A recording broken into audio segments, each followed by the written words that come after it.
another episode of Boosted Rolls, our Machine and Hordes podcast focused on EU meta, tournaments, and tactics.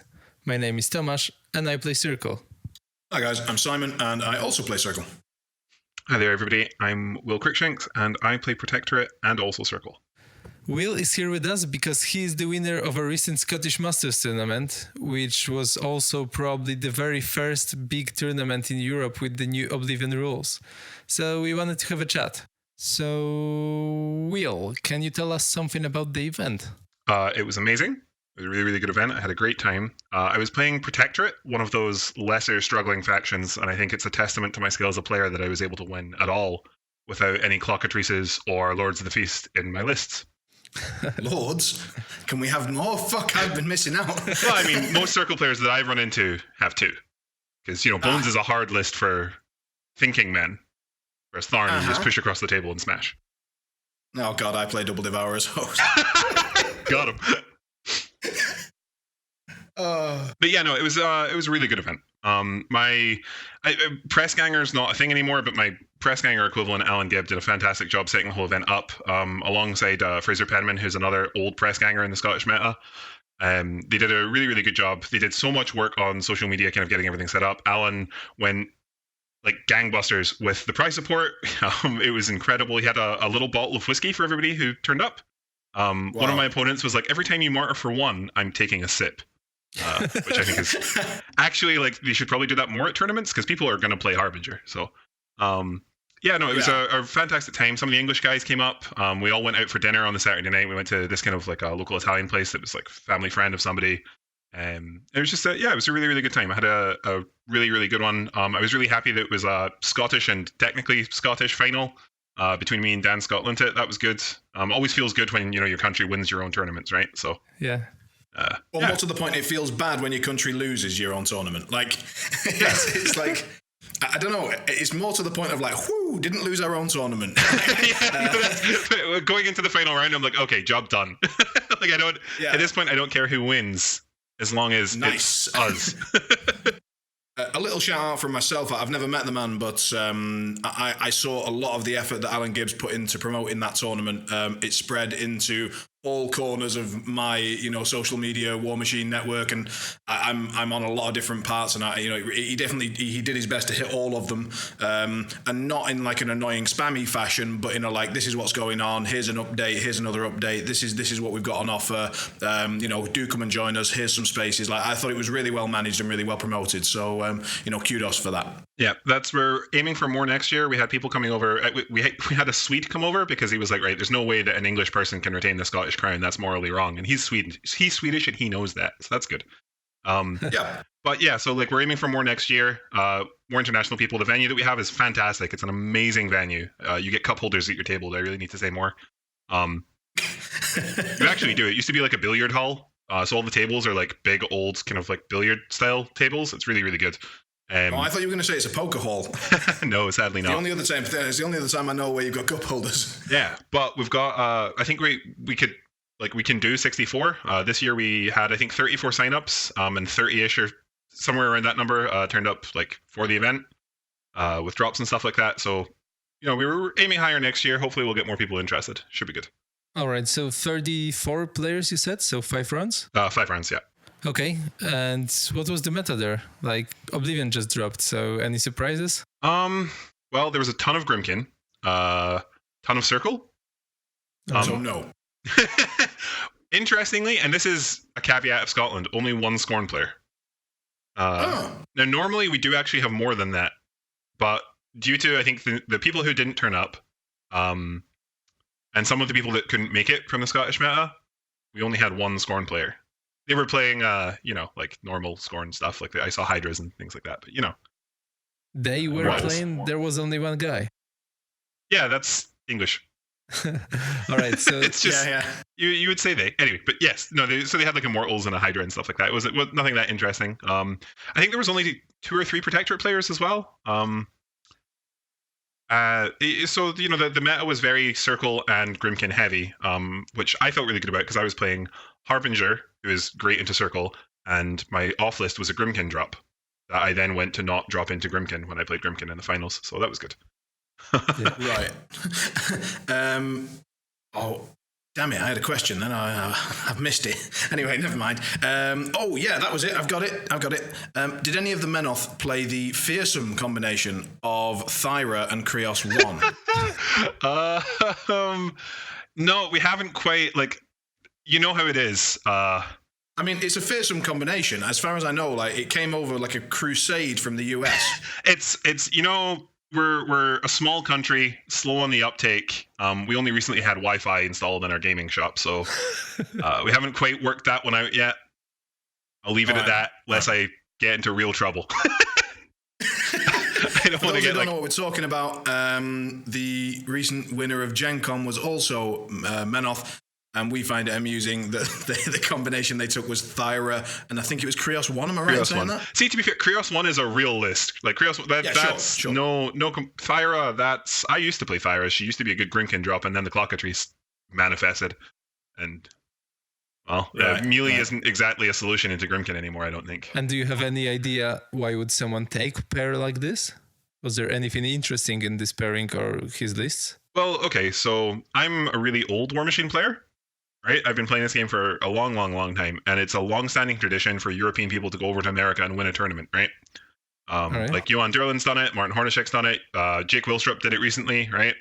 But I'll just say that back in Mark II, there was a time that a guy called Ricard Nielsen, who's a Minions player, went over and did it. And he plays Minions, so because he's a Minions player. Yeah. I think you guys can join it up. Leave it there. Yeah. I see. Yeah. You're picking up what I'm putting down. Yeah. I got you.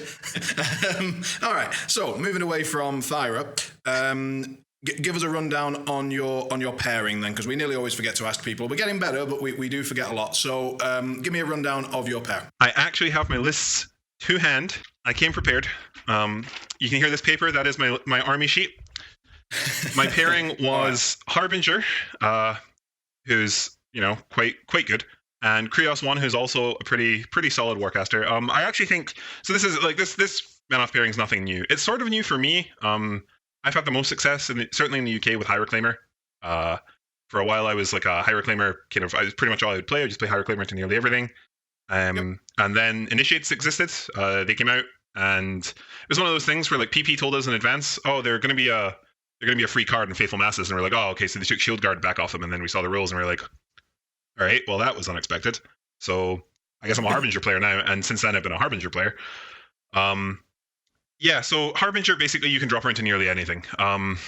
Even stuff that like you shouldn't really be able to drop her into now, I think you can get away with dropping her into a lot of the time, especially if you are playing against somebody that maybe isn't quite on the same level as you, or hasn't really played much against Harbinger before and doesn't really understand the kind of mini game that happens when you play against Harbinger. Like if somebody doesn't know how to pressure your health properly, and by that I mean like not to get too sidetracked, but you do the thing where you're like, right, if I've got pieces that can attack Harbinger, they go last, so she has to be careful with her health total, right? Yeah. So you can kind of get, if people aren't super comfortable with Harbinger, you can really drop her into anything if they don't do that properly. But stuff that I don't want to drop her into is like Crucible Guard, Grimkin because of a cursed, and that's really like the short list of it. And my other list, Krios 1. Grimkin, Crucible Guard, that's it.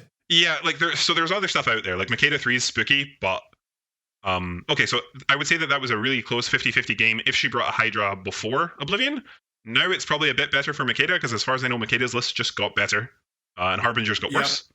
So it's probably a bit better for Makeda now. What else do I not particularly like? Immortals can be quite scary as well. They ignore awe completely. Immortal stuff getting to Harbinger is like a really kind of scary threat.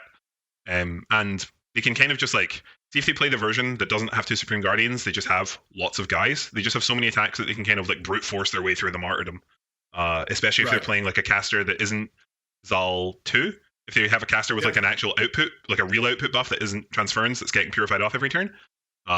Stuff like Morgul can be really, really scary. And again, if they have a Hydra, that pressures Harbinger a lot, because the threat of that thing just charging and spraying Harbinger is really, really scary. You've got to play around that like the whole game, and you can kind of end up in bad scenarios for her. So there is stuff out there that she doesn't like to play against, but like in terms of factions, it's pretty much Crucible Guard and Grimkin. And my Krios 1 list is tailored to beat Grimkin.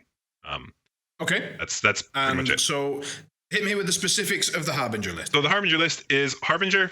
She, in her battle group, has Adjudicator and a Crusader. Then for my units, I have 3 free units of Initiates. Choir, a min unit of Idrians with command attachment, 2 champions of the Order of the Wall, the Paladin guys on horses, Hand of Silence, because he's amazing, 2 Kick Monks, because I'm playing Harbinger, the Covenant, because again, I'm playing Harbinger, and then literally the best model on my list for the entire tournament, Anastasia Debray. I had a really long thing on myself. I was like, I hate not having a mechanic in my list, especially when I have 2 Warjacks. And I decided, no, Anastasia Debray is really, really good. This scenario packet has gotten even more live, so I'm going to want the choice of first or second even more.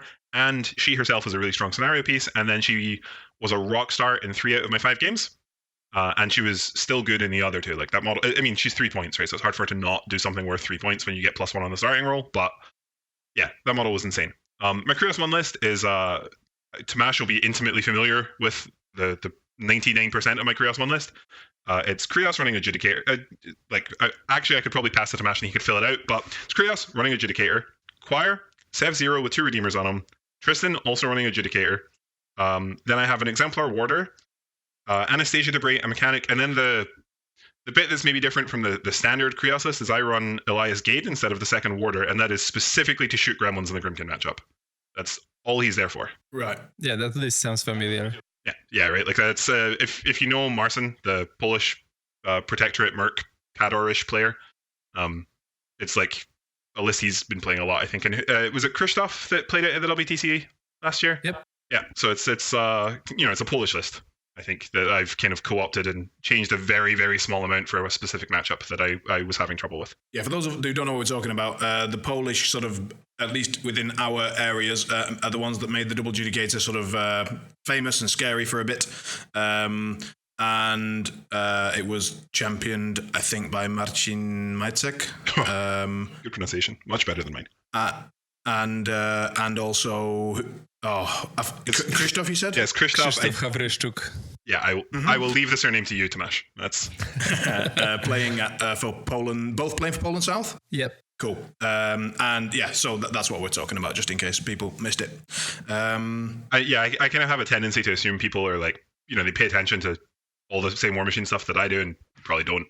So good to explain to the masses, I think. Well, just a little bit. I mean, especially when we're talking about specific personalities. I know when I came into the game 2 years ago, and after 6 months, I sort of started to enter the tournament scene, and people would be like, "Oh yeah, he's playing John's list. Who the fuck is John?"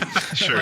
It's just, I'd say, "Oh, that's a really interesting list. Could you tell me more about it?" "Oh yeah, it's just John's list, but you take out the Redeemer and add in the thing." I'm like, what? This doesn't help me at all. Okay. Yeah. But yeah, so it's oh, fair enough. But it is a list, I think, that's been doing the rounds in the meta for a while. It's just with a very slight tweak aimed at Grimkin. Absolutely. I'm exaggerating. Yeah. So I like this pairing. I think it strictly got worse with Oblivion, though. Both lists they just got worse. This is the pairing I was playing before Oblivion. The Oblivion changes came out. My team forces got worse. But it's still good, right? It's still a good pairing. Probably good for the game? Yeah. I think it's one of those things where it's like, yep, absolutely good for the game that those things got nerfed. Really, really weird that those things got nerfed and Grimkin Circle Scorn did not. You know what I mean? Yes, I had the same feeling about Circle. I was like, Feast, no. We were talking about this earlier. I was in Poland this weekend, staying with Tomasz and training with those guys, and had a great time. And one of the discussions that came up was Lord of the Feast. Mm-hmm. And at some point I just said, do you know what he is? He's a balanced model. That's kind of what's happened. He is. We genuinely discussed taking him out of a list. He's a model that has been balanced. I'll give you that. Yeah. I think he's definitely a lot closer to the line now, because to make him really hum and sing, you do need to sink quite a bit of support into him. So fair enough. A lot. Yeah. And even then, we genuinely considered taking him out. Okay, we didn't, but yeah, I think it's weird because he's one of those weird models to evaluate, right? Because it's like when he does his thing, you're like, whoa, that is way more work than a free card should really be able to do. But it's actually, you've killed one of your own models to do it. You've spent a turn collecting corpses, and you've had to give corpses, and you've had to pay the opportunity cost of getting the pot.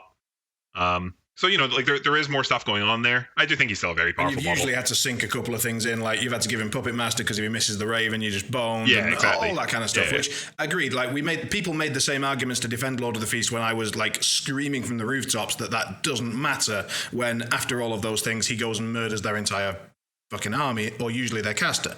But now with 1-inch reach, 8-inch bird, it's really made a hell of a difference. And I think he's in a much, much, much better place for the game. And we're all just wondering what the hell's going on with Clockatrices. Yeah, agree with that. No arguments there. It's just disgusting. Yeah, like there's. I think we have 3 Grimkin players in my kind of like local meta, and between them I regularly see, in not like counting their list pairings, just like the one list that they all play a lot, 14 Clockatrices. That's where we're at just now. So we're averaging more than 4 a player, which is cool. Yep. So you've got 644, right? Yeah, that's where we're at. We're at 644. Nice and yep. It sounds like a football formation somehow. I mean, I realise the player numbers doesn't add up, and you can tell I don't play sports. But like a 644 just sounds. Yeah, we've got the Grimkin 644. That's like. Yeah. I also don't play sports. Tamash, help. But no, I do know what you mean. Do you play sports? Nope. No, nothing about football. Nope, fuck, we're all fucked. Moving on, right. Do you have anything else that you want to say regarding the event or the run-up or anything sort of outside the thing, or should we get into the rounds? Well, okay, so one thing I would like to say is that I'm really glad that the King of Scotland is Scottish again. There was a lot of hubbub in the run-up to this event between myself, some other vocal members of the Scottish community, some maybe bystanders in the English community, and then one very outspoken member of the English community, Mark David, who you both know. Frankly, if you don't know him and you're listening to the podcast, you've probably heard him. He's quite loud. There was a whole thing coming up to this about how, the King of Scotland was going to remain not Scottish, and, they're going to keep the crown away from us and stuff like that. And I'm glad it's home. And I've decided that I'm not going to gloat about it. I'm going to be humble and magnanimous in my victory. So. Yeah, so I would be interested to hear about your preparation, because we spoke about it a week before. You said you really want to win this event and you were struggling with your choices, what to take to the event. So tell us something about it. Well, okay, so a week before, Oblivion had just happened and I played a Steamroller with Protectorate. And when I first saw Oblivion, I was like, oh, finally I can take all of these terrible Idrians and Hammer Dwarfs out of my Harbinger list, because those are just overcosted models that underperform. Fantastic. So I say I can take my Hammer Dwarfs out. PP forced me to take my Hammer Dwarfs out because they cut the Attendant Priest from the list, but I was happy to do that anyway. I was like, right, okay.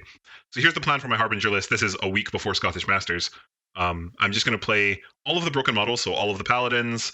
I'm going to play Hand of Silence. I'm going to play Adjudicator. I'm going to put it on Tristan, so it's Armor 21. Like, we're doing all that, and we'll see what the list looks like. And I played a Steamroller with that and with the Krios list that is the same one that I'm running just now. And I won the Steamroller, but that way where even if you're winning games, you can be like, this isn't performing well. There are these elements in my list that I'm not happy with. And in my Harbinger list in particular, I felt like my list was weaker, notably weaker, and I didn't have enough stuff in my list. Yeah, so like you were missing bodies? Yeah, like literal stuff. Like I didn't have enough bodies, because there's a lot of stuff that, like I want to collect souls and I want Hand of Vengeance to trigger. And even just for things like if I wanted a throwaway model to run to contest, I just didn't have it. And I was like, okay, but I think it was a mix of me having a suboptimal list and the fact that my faction, like they did get worse. So I was freaking out a little bit a week before the Scottish Masters. And I was like, I don't think I want to play Protectorate. I don't think I want to play Protectorate at the Scottish Masters. I don't feel confident in them.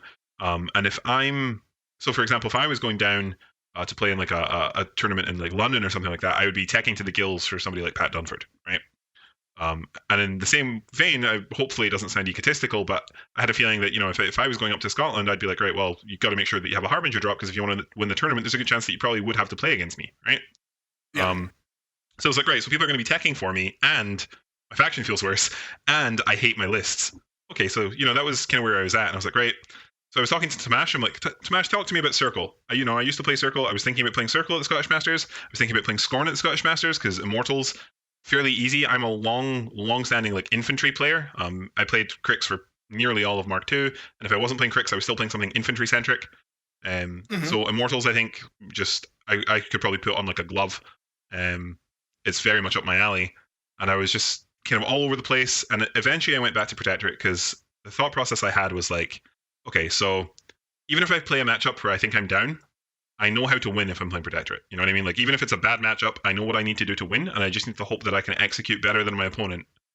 And maybe I need them to make a mistake, or whatever. But I know what I need to do to win that game. If I'm playing Scorn, for example, which is a faction that I haven't played a lot, I probably don't have that same comfort in my own head of knowing what I need to do to win the game.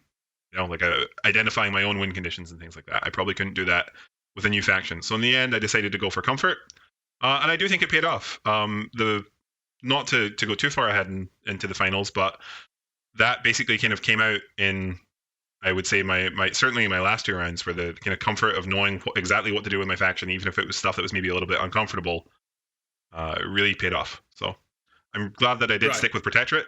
That being said, I am dropping Protectorate now, because for one, I'm a bit bored of Harbinger. Like, it's literally a 1 Warcaster faction, and I've been playing so much Harbinger lately, I'm just burnt out. But also, I do feel like they've been weakened substantially, and I don't think they're as powerful as Grimkin, Scorn, Circle. And I actually think Ret might be creeping up there once the Hermit comes out. They are the best faction at abusing that model. Yes. So we'll see how that goes. Scarily so. Yeah, like they can move him the most, and they also have the most guns of like the strongest factions, I think. It's just volume of attacks that get +2 on them. Exactly. Like, yeah. I mean, I was chatting with the captain of the Austrian team, and he was just saying, like, the Hermit is absolutely disgusting. And I was like, well, what did he do to you? You know, did he touch you inappropriately? And he just said, no, I'm using him. Like, it's absolutely ridiculous. Yeah. But I will say that's... like, Power 17 Tridents is not okay. Yeah. Like, it's really, really strong, and also the insurance he gives you against assassination, or even things like so I play Adjudicator in both my lists because I'm playing Protectorate, and see when you have to pay to charge. So my Adjudicator, say I'm playing it in Harbinger, it's power 25 with Signs Importance, right? And I'm like, right, okay, I'm going to charge into this thing. So I pay 1 to charge, and I hit, and I'm like, right, okay, dice plus like 7 or whatever, roll like my 13 on 3 dice. I'm like, great, that's 20 damage. Or, well, it would have been 20 damage, that's my expected, but the Hermit can just be like, nah. Yeah. You know, no. And now I have 3 attacks, which, okay, so see, to be fair, if it's Adjudicator that powerful, it'll probably still kill a heavy in the 3 initials. Maybe Adjudicator is a bad example. Adjudicator has quite a lot of melee output, but it means it definitely isn't one-rounding any other Colossals, for one thing. You know what I mean? I mean, if you think about how many times Zal 2 has won some games because of evasions on a Supreme Guardian, it's just the same thing elsewhere. Like, you just apply that to a different list. I'm running the Hermit in Wormwood, and the amount of times that people put a world of effort into clipping Cassius, and they finally manage it, and you're just like, well, not today. It's the same actually for Harbinger, except it's because oftentimes to beat Harbinger, you have to kill her. And see, when Hermit's like, no. It's just, it's so powerful. Also, Grimkin, see, trying to play around Sacrifice and Hermit, that is a level of hell that I was not ready for PP to put into the game. Like, it's unreal. But one thing I will say that I am, on the positive side, I'm really looking forward to seeing all of the different Hermit models at the WTC. That's going to be interesting.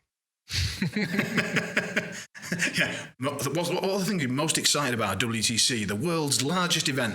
Well, there are going to be a crap load of great conversions. Yeah, exactly. That's the all the creative minds in our hobby. I'm really looking forward to seeing, what they can do to dodge paying €60. So it'll be really, really good. I mean, there's going to be $60 of creativity per man. That's what, 320 thousands of pounds of value. Yeah, that's 320 times 60. That's so much money in terms of like sheer creation. My word. But yeah, no. So I think that model's busted. But we kind of get sidetracked a little bit here. We're going into the weeds in the Hermit because that. But I mean, I think we could have a podcast probably about that model. But yes, I feel like my pairing is good. I don't think it's as good as it was. I think it's still good into most of the meta, but unlike before Oblivion, it's not quite as good into enough of the meta. So I feel like I'm kind of moving off of it a little bit, and I'm going to go see what I can do in Circle. Because even if I feel like I don't think there's maybe no list in Circle that is as strong as Harbinger, but I feel like as a faction, Circle has less holes. Does that make sense? Yeah. Their hole is Harbinger. Yeah, but okay, so I feel like I could probably beat most Harbinger players, probably because I play Harbinger. You know what I mean? Like, if I'm playing Harbinger, I'm afraid of Bones. Loads of people are like, oh, you play like this thing, or like loads of people drop Devourer's Host into me, and I'm like, don't do that. Play Bones. Bones is much more stickier. Now that Bones is more playable again, yeah, maybe we've got some options. But I mean, speaking as someone who's like, the amount of times I've said, right, I just give up on a harby, it's a dodge, and then the next morning I wake up and go, but I can put 3 ferals, I can get 16 gallows groves. Is it enough? And then try it again, and then oh no, it's miserable again, and then I give up harby. You know, it's just a dodge. Next day, I've got 4 pure bloods. Do you want some cool harby tech that comes with a kind of funny story? Go for it. Although, I mean, is this a long story? No, not really. Okay, so for a long time, there was, I say a long time. For a time, there was a kind of divide in me and the guy who won the Welsh Masters, James Sykes, Harbinger lists. He would play Adjudicator, and I would play 2 Crusaders. And whenever he was like, why do you play these Crusaders? I'd be like, well, I like the Devout for Zal 2, and the Crusaders are better in the mirror. The logic there being, oh, my Crusaders can get gated hand and use 4 dice to throw the monks out of zones. That's not actually why I like those Crusaders. Why I like those Crusaders. So there was an event in England. It was, I think, a WTC practice event, or something. No, it was like some tournament or something like that. And Brett Wilkie, the Circle player, was playing against James Sykes, the Harbinger player. And Brett Wilkie got a chain attack smite off with a Wold Warden onto, I think, a champion of the Order of the Wall, and knocked him into the middle of a unit of initiates. And James Sykes was talking to me saying, and the least disturbance placed all of those initiates out of base to base. They all got knocked down. They nearly died to the power 14 from the Warden's strength.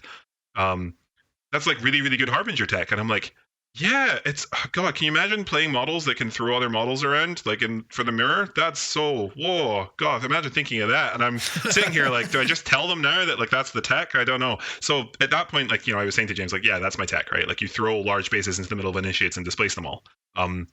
Bones is really, really good at doing that. And it's something that you kind of have to play around for the whole game, which is really obnoxious.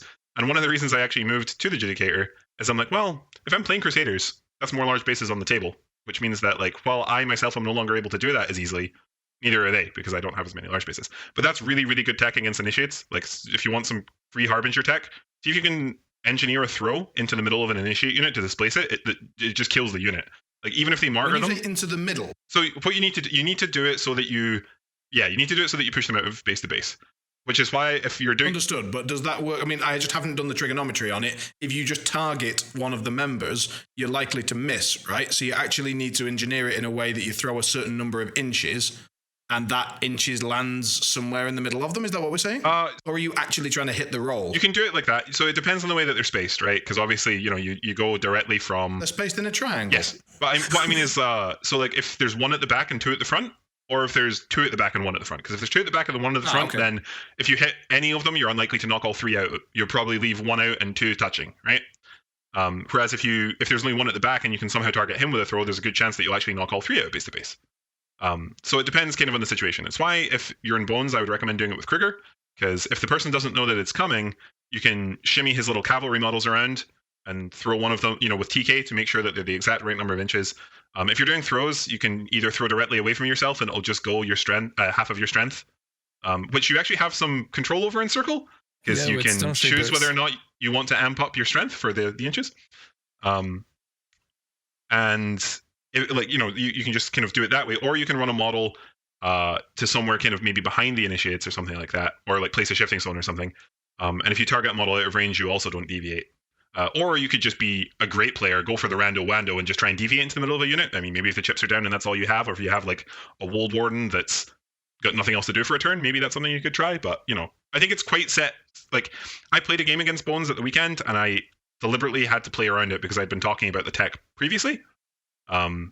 Just in terms of like, just have to keep all of my cavalry models away from anything with open fists. Because it was Wormwood, it was maybe not quite as harsh. Because Wormwood doesn't have all of the movement manipulation that Kruger has, but obviously because the cavalry solos, the champions, they are immune to Hellmouth pulls, but they're not immune to TK. So but it was still it's something that you very deliberately have to play around. That turned into a much longer tangent, but there's some Harbinger tech for you. So I feel like I'm kind of doing like a public good here. No, I feel that was definitely worth a 5-minute aside. Like, that was because I'm not going to lie, I hadn't thought of that, not at all. I mean, I almost never use power attack throws, largely because I'm nervous that I'm going to mess the rules up, have to get into Weldon a judge call, And I'm just like, you know what? I'm just going to attack it and hope instead. Yeah, that's fair. I mean, the throw rules are a quagmire. Yeah, in fairness. yeah, they definitely are.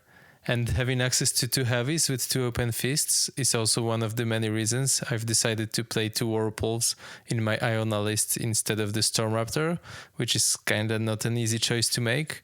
But just having access to those power attacks, especially when one of your heavies can warp speed and throw something from 9 inches away, seems very strong. Yeah, it is. So coming into my lack of knowledge about throws, is the throw still at 1 inch?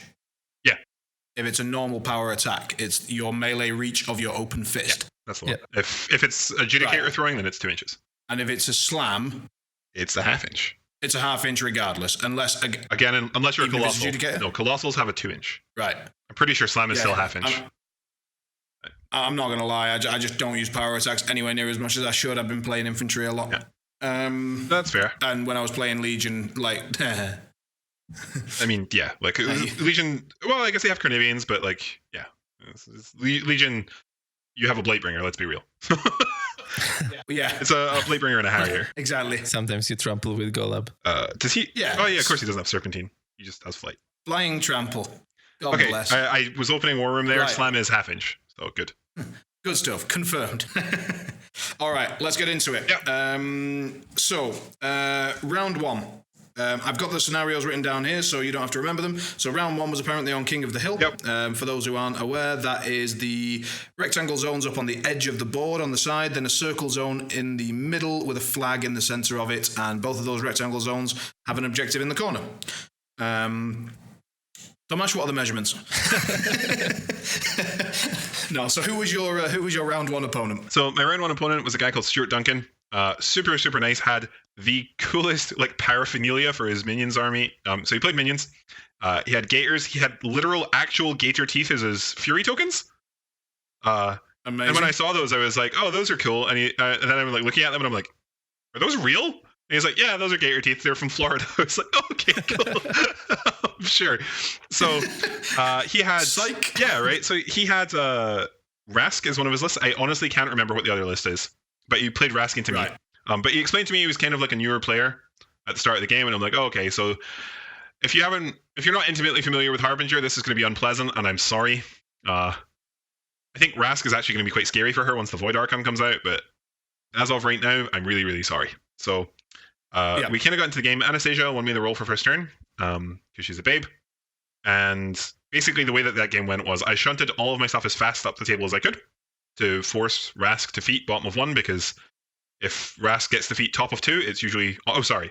If Rask gets defeat on turn 2, it's usually awful. I did win the first turn roll, so I got to take first because I have no interest in giving Rask first turn ever. So I pushed all my stuff up. He feated. I just kind of backed off, which was, fine. We kind of just like played like the footsie game, but Was it fine? Say again?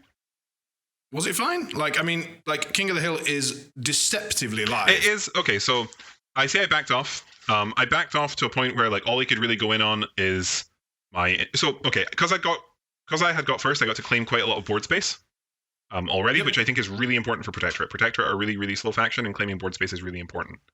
They're really, really good at like defending board space. They're awful at taking it. So I'd got up the table. I'd rammed all of my cavalry models as far up as I could.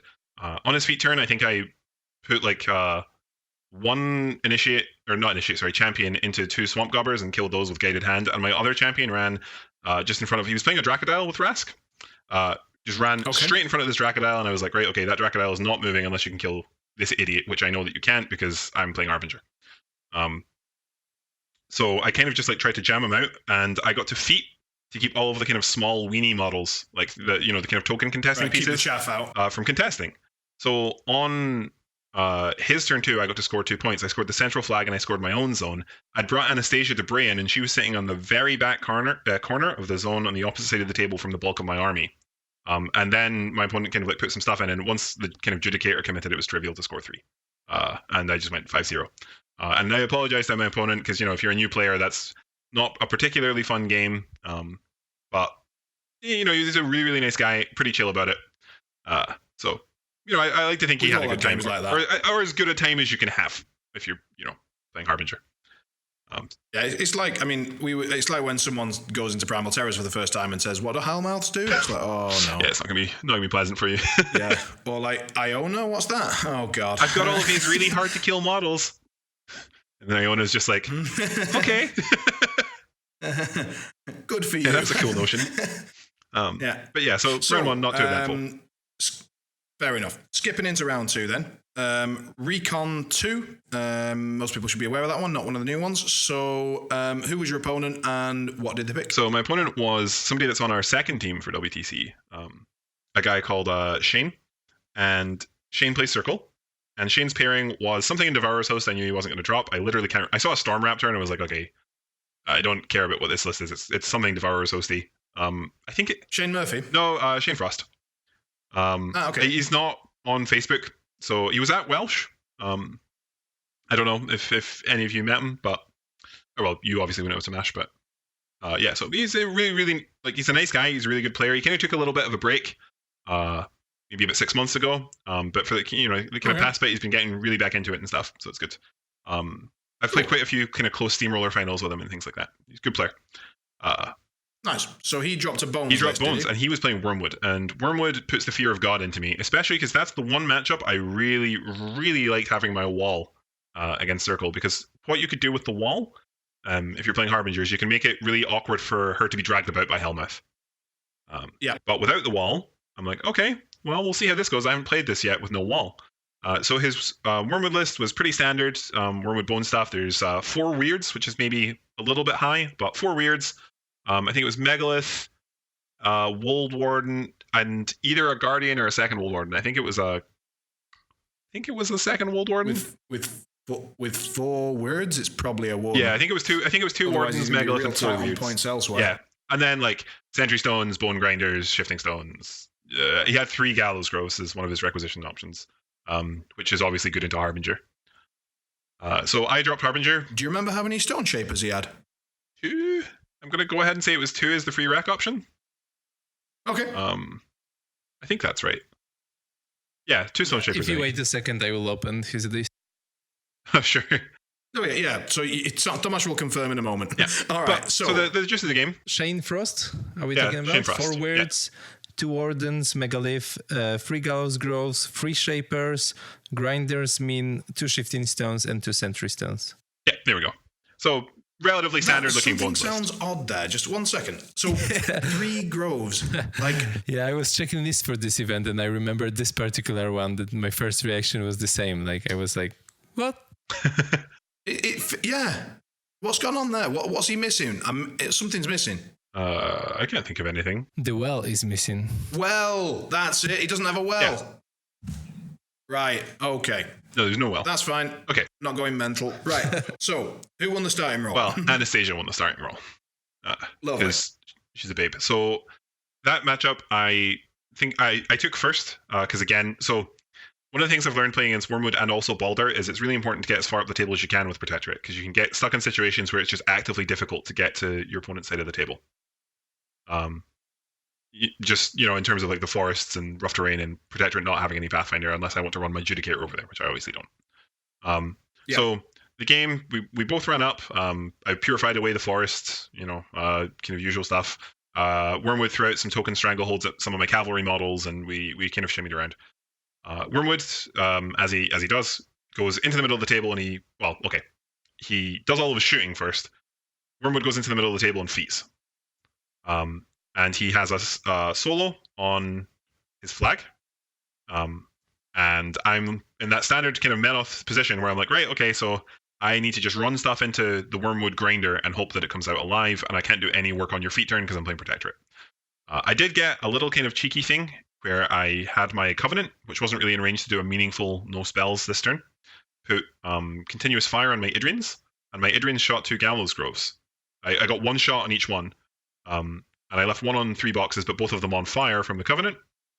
And one of them burned to death in the next turn. And that was pretty good. Because getting rid of the Gallows Groves is obviously really important when you're playing Harbinger. Yep. That's value. Yep. And I did a really kind of strange, what I thought was a strange move, and I still don't know if it was maybe really risky. I think it was definitely a bit of a risk, but I felt like his zone with his flag was just so unassailable. He had Megalith and a Wold Warden there. He also had all 4 weirds were central, so they could go to either zone. Cassius was able to kind of like come out and do like some nasty arcing business and things like that. He had a Gallows Grove there as well. To top everything off, there was a house on my side of that zone in Recon, which made it really hard for me to kind of get my forces over there, and also really difficult for my Judicator to have any meaningful impact there. So that just at that point I was like, you know what? I'm abandoning that zone. I sat a Crusader in the kind of left-hand side of the zone, just right at the very back, kind of like hunched into the house, so it was kind of difficult to Hellmouth out. And I sat a Monk in the zone in Martyrdom range, but outside of 10 inches of the Gallows Grove there. And I was like, right, that's pretty much all that's going in that zone. I don't care about anything else. And my Judicator ran way to kind of like, not quite the far end, but like the right-hand side of the right-hand zone on the table, my zone, in range of one of the Wold Wardens, outside of range of the other 2 heavies in the list, but in range of 2 of the Wold Weirds. And because it's Wormwood's feet turning, it's to buy so much table space, I just had to run my initiates into the forest to basically be like bollards in front of the heavies in the middle of the table, so that they didn't just run riot. So with all... What did you sing? I sang no spells. Okay. Because I felt like I could tank a Wold Warden with just the strength buff, no Hunter's Mark, and 2 Wold Weirds. I didn't feel confident doing it with Curse of Shadows. So I sang no spells and the Judicator just ran. Then cut to Shane's turn, and Shane is like, okay, so this feels bad. He said that the Judicator move felt like it put a lot of pressure on him, because suddenly the Judicator threat's 12, so just by being in the zone, anything that he puts in that zone, I'm probably going to be able to clear. And 2 of his heavies are just stuck behind initiates. And because of the Gallows Grove that I was able to burn to death, it was going to be really awkward for him to reliably clear out all of the stuff in the way, so he's probably not going to be able to really get anything in there.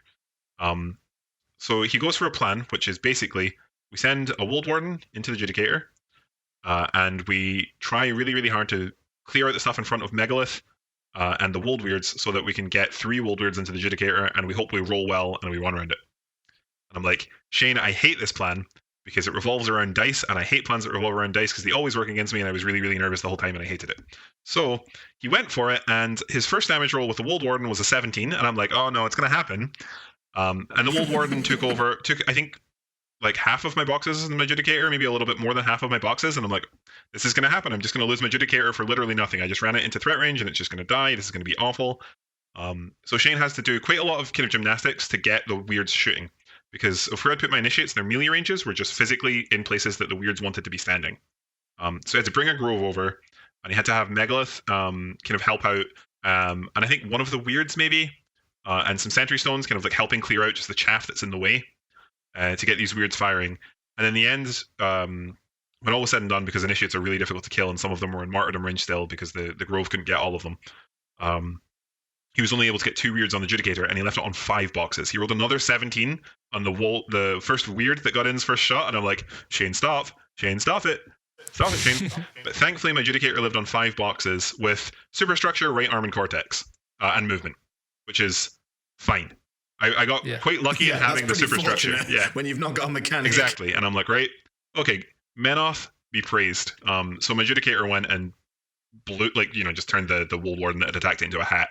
And I was like, right, okay, so that's fine. I can kill that thing, but now I've still got the situation. There's a Wold Warden and Megalith in the middle of the table. My initiates, I've got maybe about half of them left. I've got to really respect the fact that you can trample to get to Harbinger. You can clear a lane to get onto the Covenant, and if the Covenant dies, I'm liable to just get blown to bits by all of the magical attacks on your list going live. Wormwood can start to really kind of come up the board himself personally. And I've got to respect the fact that you can Arcnode me to death and just zap me with spells and weirds, because all of my initiates had to run to the middle of the table to stop the Judicator dying. They're now kind of in this massive brawl with these heavies.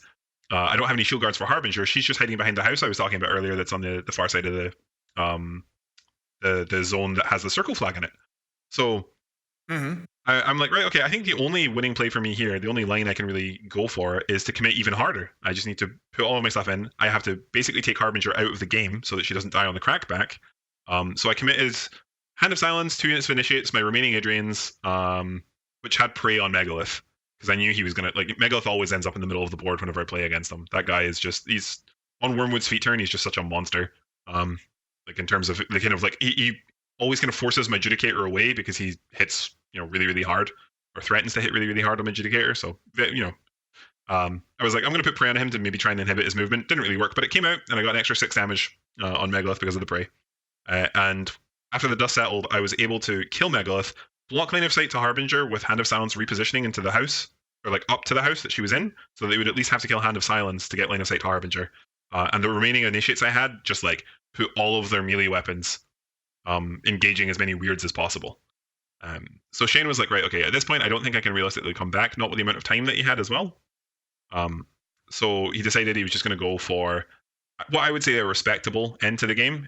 He made sure he freed up enough stuff to kill my Judicator. Fair enough. I think he killed a Kicky Monk as well. Also, always a win, I think, if you get to kill a Kicky Monk when you're playing against Harbinger. Moral victory. Scored some CPs and called the game there. But it was one of those games where, like, if he'd rolled a little bit better on the Judicator, or if, as we were kind of talking about it, if he had set up in such a way that me running that Judicator onto that flank wasn't a position of what should be complete safety, that game could very well have been his. Because, like I said, the scenario on his zone was just unassailable. Like, I just couldn't even remotely go near his flag. Everything I ran in there would just die time after time. And if he'd seen the fact that I could have shifted my forces so far to what is my right zone, and kind of set up for that on his feat turn, I don't even know what I would have done to get back in that game. If I hadn't been able to put Judicator in a position to be relevant, but only in threat range of 1 heavy, I think I would probably have just got blown out on scenario. Just because it's so hard to kind of get there, especially with the fact that there's like kind of 3 groves, never trying to really pressure for an attrition advantage, but just making it so that I can't contest with martyrdom, so that the circle player can always clear his zones. As a circle player, it's been really pleasant to hear a Harby player sound genuinely uncomfortable. Like, to be able to put you in a situation where you are the one who needs to scramble. Because it genuinely nearly always feels like I've got to pull something magic out of this hat. Otherwise, we just carry on playing the Harby minigame and eventually I lose it. Like, so to hear you have to deal with problems that he's presented is very nice. Yeah, well, I think that matchup is... Tomash, any thoughts on that game? Like, I mean, that sounds more, you're more of the Bones player than I am. Did you have any thoughts? I might have missed, but what happened to Cassius? Cassius was just kind of lurking about. He was sitting kind of in a relatively central position in complete safety. Able to kind of said it was the right play to go for CPs because he lost the game. But couldn't he just try to assassinate you with spells? No, so that's I said I basically took Harbinger out of the game. She walked to completely behind a house. All right. And then I had Hand of Silence stand in a position where he was outside of 10 inches of any gallows groves and base to base with the house to block line of sight to Harbinger. So to get line of sight, oh god, right, okay. So to get line of sight to her, you would have had to kill Hand of Silence, and also to kind of be in a position, like I just had this massive scrum of models that I just shoved into the middle of the table. It would have been really, you would have had to kill a lot of models to be able to stand in a position that you could channel. And how many souls? He would have been on 3 at that point, because that's another thing actually I want to talk about in the matchup. Direct Spirits doesn't stop Wormwood collecting my souls anymore. So before, it used to be he would get his own souls, and that would be it for most of the game. Now Wormwood gets my souls too. Kind of. Oh no, sorry, no, that's wrong. No, he still doesn't. Okay, no, we're fine. I guess he must have just got them from Gallows Groves. I don't know. Like I killed the Gallows Grove. I guess I killed the Gallows Grove. Where else did he get the souls from? Gallows Grove, another Bone Grinder. The only models he can get souls from are Gallows Groves and Bone Grinders. If you're stopping him from collecting and the yours. Blackclad. Maybe I killed a Blackclad with something. Oh yeah, Blackclad's a living. Yeah, my bad. Well, I know because he had a turn where on his feat turn I just didn't kill anything, so he only had his focus went 10 on turn 2, 7 because I didn't kill anything, and he didn't kill anything either because he only had the min Bone Grinders, and then 10 again. So I must have killed something, but I deliberately put Harbinger in a position where like she just couldn't. You would have had to work so hard to get her. Yeah, and you prevent to collect souls only in bubble from Hand of Silence, right? Yeah. So maybe something was outside. Yeah. But I'm asking about that because with more souls you can teleport Cassius, teleport Wormwood, teleport Cassius to get maybe more angles, but then it means like you're casting a single Stranglehold or something like that. Yeah, she was on. So because I'd kind of just taken her so far away, the only he would have been able to kill quite a few models without me martyring, being able to martyr. But like, it's one of those things where like I don't, because of where his 2 gallows groves were, I didn't particularly care. You know what I mean? Like, it's not worth me sacrificing my position because he could have stopped martyrdom anyway because of the gallows groves. Right. Right. So it was just sort of like, look, the only way he's going to win this now is if Harby dies, move her back, keep her safe, and then exactly push that. forward. I'm going to hug the kill box behind this house. Fair enough. And it worked. So, fair play. All right. So that was round 2 on Recon 2. So now we move on to round 3. Was it a 3-round day and then a 2-round day, or the other way around? 3 then 2. Okay. So we're on the long day, as it were, final round of the long day. So we're on to spread the net, and your opponent was Paul Campbell playing minions. Paul is an old Malifaux player who plays with somebody who's on our who used to play Malifaux with somebody who's on our WCC Team 2, Joe Taylor, who's a lovely person. He's a giant pillow, and I hope that you guys enjoy meeting him come September. But Paul Campbell was playing minions, and I was like, okay, this is going to be rough. He had Jaga Jaga and he had Dr. Arcadius. And I was like, well, there's only one list that I would drop. So I braced for Arcadius and I dropped Harbinger because he had 2 living minions lists. And he dropped Arcadius. And I was like, right, okay. I have a lot of reps playing into Crucible Guard. Crucible Guard love to try and spray Harbinger to death. And I had a feeling that Arcadius with his Roadhogs was going to try and do the same. So thankfully, my opponent only had 2 Roadhogs. But still 2 boosted sprays. Easily capable of killing Harbinger, especially if it's a turn where I have to martyr for attrition. I won't go too far into the kind of details of this game because unfortunately it did kind of play out in once he went for the assassination, and it failed. There was basically no game to be played. Sure. Well, I mean, living beasts against Harbinger is yeah, that's it, right? Like 9s to hit initiates in melee, 11s if Hand of Silence is kicking about. What can you do? So we kind of, Anastasia didn't win me the roll for first this time, unfortunately. But we jimmied for kind of positioning for the first couple turns, and I set up like a decent bunker. We jimmied for positioning again, and I had to move models in such a way because it was spread the net. I had to not just lose in scenarios. So I had to move some of my pieces away, which created a hole in my kind of defenses for Harbinger, where you could look to make a play to attack her. And I was like, great, okay, this is going to be the turn that he's going to go for it. So I'm going to put Hand of Silence in as central a location as possible. So he hopefully has to do it with Ashen Veil. And I underestimated Arcadius' ability to move models around the table like crazy. So he went up and he feated, and all of the stuff went in several directions because he gets to pick what he frenzies on.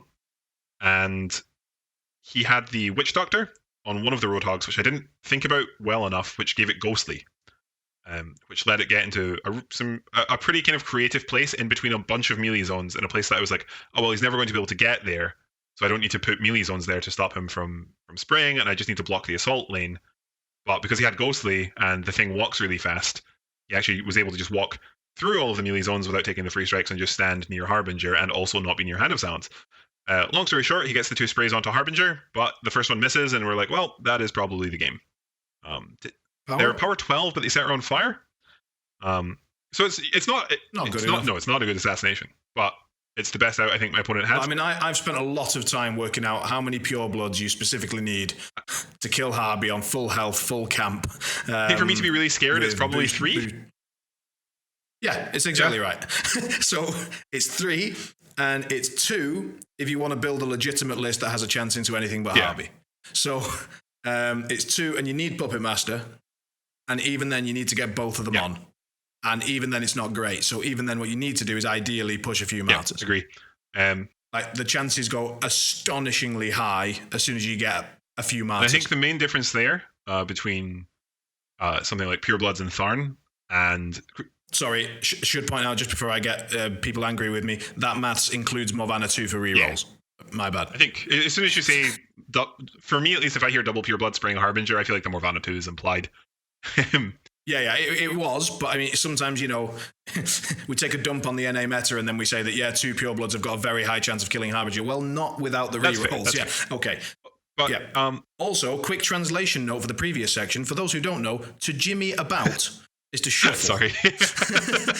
Yeah. We just, right. Yeah, it's when you move your model side to side slightly to get out of threat ranges, but you don't want to cede how far up the table you are. Yeah, no, that's great. Like that. But yeah, so I think one of the main differences in playing against the sprays here, as opposed to playing against something like Morvana 2, or playing against Crucible Guard, is Crucible Guard and Morvana 2, I need to martyr to win attrition. I think the biggest problem in this matchup was that my opponent's playing a whole bunch of living war beasts. I didn't really need to martyr to win attrition. So Harbinger, you just needed to live. so she could very comfortably just be on 17 health the whole game. And I would never martyr until the Roadhog's activated. And then once the Roadhog's activated, I get to activate, I get to do whatever I like. So obviously, the correct thing to do is activate the Roadhogs last. But I did talk earlier about if your opponent is maybe not as comfortable with the martyrdom game as they should be. And I had a turn where he did make that mistake, and I got to martyr a lot. And then, then my opponent realized, he's like, oh, wait, okay, I'm not going to do that this time. The Roadhogs go last, which is good. But yeah, so he goes for the run on, I think, maybe turn 3 or turn 4 on Harbinger. And it didn't really pan out. And then I didn't my army doesn't have the output to just kill all of his army and on the crackback. But it was a slow, sad grind of minion heavies, like walking around and taking random pot shots at Harbinger. But she's not even on full health with 2 focus. She's not even remotely afraid of 1 spray. It's a dice -7 fire roll and then a boosted dice -7. Yeah, it's not it's completely whatever. So he eventually crumbles on scenario attrition and everything else. The usual sort of harbinger. If you don't kill her, then that's the game. Fair enough. So we get into day 2 and we're into round 4, and now we are on bunkers, which is another one of the new ones. So I'll briefly outline it. It's the one where you've got a rectangle zone 12 inches from your back edge, and then you've got 3 flags in the middle at 1 foot, 2 foot, 3 foot, all on the center line. I believe that it is slightly similar to an older scenario from a previous packet before I was playing. Do you happen to know which one that was? Incursion. Say again, please. Incursion. Sorry, I don't know that. We've got our scenario specialist. It's dropping the knowledge bombs. It's incursion. People used to call it 3 flags because there were 3 flags. All right. Well, it's 3 flags again. And I've got to just say, as a little side note, I love the new scenario package. I love changing scenario package as a way to freshen the meta. I love having to think about scenario and positioning. I cannot express enough how much I love scenario as a game element and twiddling with it. I agree. I think it's a good packet. I will say, though, I do feel like it's not favorable for Protectorate. Protectorate do struggle with it. Yeah, that's probably another reason why I really like it. Fuck them. Fair. However, so Harbinger does like that scenario one. packet with WTC terrain. Oh god, yeah. No, give me those. And they've got rid of hills. And do you know what tournament organizer are going to do with that? Are they going to come up with a balanced new way to replace that? No, they're going to shag a load more terrain in, and it's all going to be rough. God bless them. Yeah, it's not going to be. Actually, you're talking me out of Protectorate even more. It's like, we've got all this hill terrain. What should we do? Oh, just call it rubble. Woo! Yeah, that's a real fun time to play Rat 1 Judicator Rockets. When everything is in rubble. Amusingly, right, this game that we're about to talk about, there were 3 pieces of rubble on the table. One of them did used to be a hill. I swear we didn't set that up. I swear. We actually, no rehearsal. But literally the entire left side of the table, the only terrain was rubble. It was rubble. And then on the right-hand side, there was also a trench. So there was a lot of cover on this table. Right. Okay. And your opponent? This round, I played against Mark Whitensall /David / I don't actually know what his real name is. It's Mark from England, the one who shouts judge at 10 times the recommended level of decibels. Yes. He's a lovely guy. I absolutely love Mark. Mark is the person that the King of Scotland rivalry was with. So this game was... There was some trash talk, we'll put it that way, right? There's some friendly banter. So... All right. Were there any side bets made? There actually weren't. There was a crown involved, though. But as far as I know, Mark didn't have an actual crown, so he just drew one on my army sheet and wrote next to it, because it's here, he wrote next to it, "For now, #Team Wilkie." After I won. So, because Wilkie was, at the time, undefeated, but then beaten by my teammate Dan, which is who I played in the finals. But yeah, so I'm not going to lie. I'm afraid I was also a member of Team Wilkie. I was not to shit on your parade, but I am on the same team as him, and he plays Circle, and I was definitely rooting for him. But see, to be fair, his game with Dan, not that's what we're here to talk about, but it was insane how close that game went. It was a really, really good game to watch. Really, really good. I think both players kind of came away feeling that. You know that way where both players are like, even if you lose, you're like, fuck, that was a good game. You know? Yes. Yes. Yeah. So it was really, really good to watch. But no, so I played Mark. So it was very much the Scotland-England rivalry. What can I say about this game? GG, easy, smashed it, crushed it, get fucked. No re. Lovely. So round 5, yeah. Uh, No, okay. We'll actually talk about the game. So Mark was playing Rhett because he was feeling down on Circle. I think. I'm not 100% sure. Maybe it's for WTC reasons. I'm not 100% sure, but he's playing Rhett. And his pairing was... Probably somewhere between the two. Yeah, sure. So he's playing Gareth with an AFG, 2 Tridents, other models, Harpies, Moros, Arcanist, like...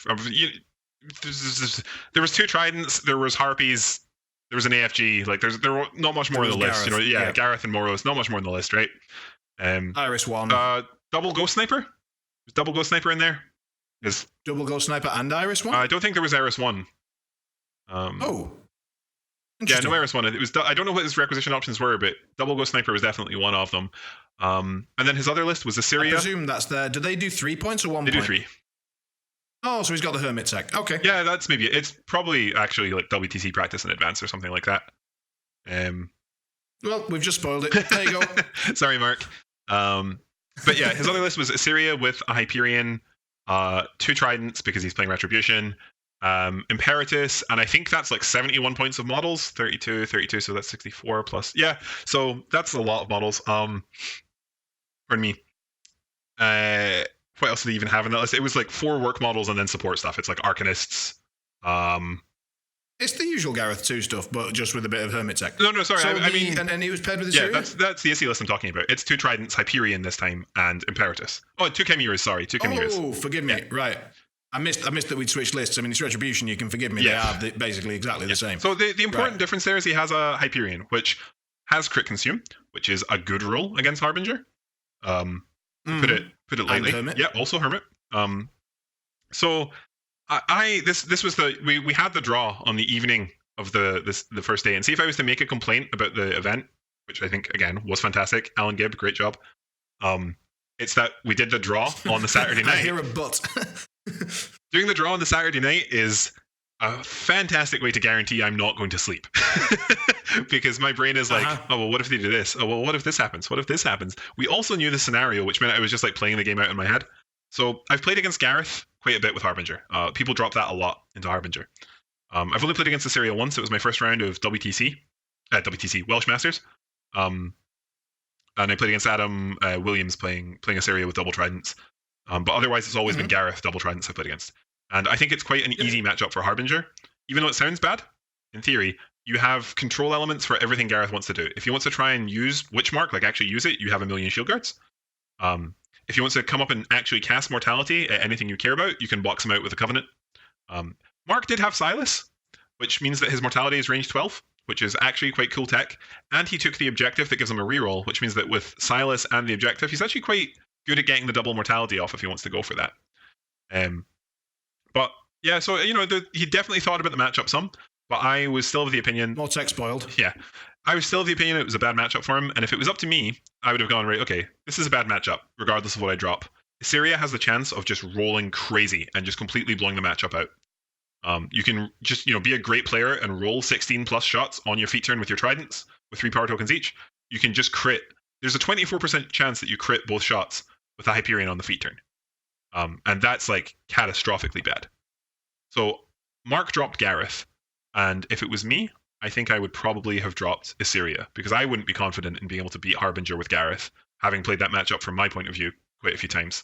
I think I would have just gone for the blowout, which feels bad, right? It feels bad to be like, I've just got to roll well, because that's not what you want in a strategy game ever. But I feel like that is Rhett's best hope against Harbinger, unless there's some crazy tech that I don't know of that people are hiding. I think that might change once Hermit comes out, because Rhett, we talked about this earlier, Rhett has the best Hermit. You just spoiled my Grimkin tech, man. But hope I roll well. That's it. That's the whole plan. When you go in on the clocks, you only roll even numbers for locations. That's the tech. That's the tech. Well, and specific numbers, like everything's just right. That's the plan. That's it. That's the tech. I hate that model. But okay, so we'll talk about the game. So Mark dropped Gareth. I think I won the roll for first turn because Anastasia. Mark did a good job of playing around Anastasia this game. Didn't give me many juicy backstabs. So the way that the game played out, positioning is quite important for this game. So I'll talk about the rough layouts of our armies. Like I said, the entire left side of the table was rubble, right? So Your left. Yeah, my left. So on my left, I put my Judicator because it's my Pathfinder model. And that's pretty much all I could really put there, right? Like, and in this matchup, Tridents have Force Barrier. The AFG has Carapace. So I don't really care about its guns. Like, the difference of it being on the side of a table where there's a lot of rubble doesn't actually impact its shooting efficacy very much, because it's not really going to hit very much anyway. You know what I mean? Like, its guns aren't important. The reason the work from that model in this game is going to come from the fact that it can't be shot by Tridents with Choir, and that it threats 12 in melee, which is longer than Trident's threat. And it can punch a Trident into the dirt. So that was my plan for the Judicator. Then I put my Harbinger centrally, my Initiates in a kind of central-ish bubble, my Paladins on the flank, and my Crusader, so that I can have a Crusader, which also can't be shot by Tridents, roughly in the middle, making a line of sight blocking kind of bunker for Harbinger with my actual objective, which I took Pathfinder for, because as mentioned, the entire table was rubble.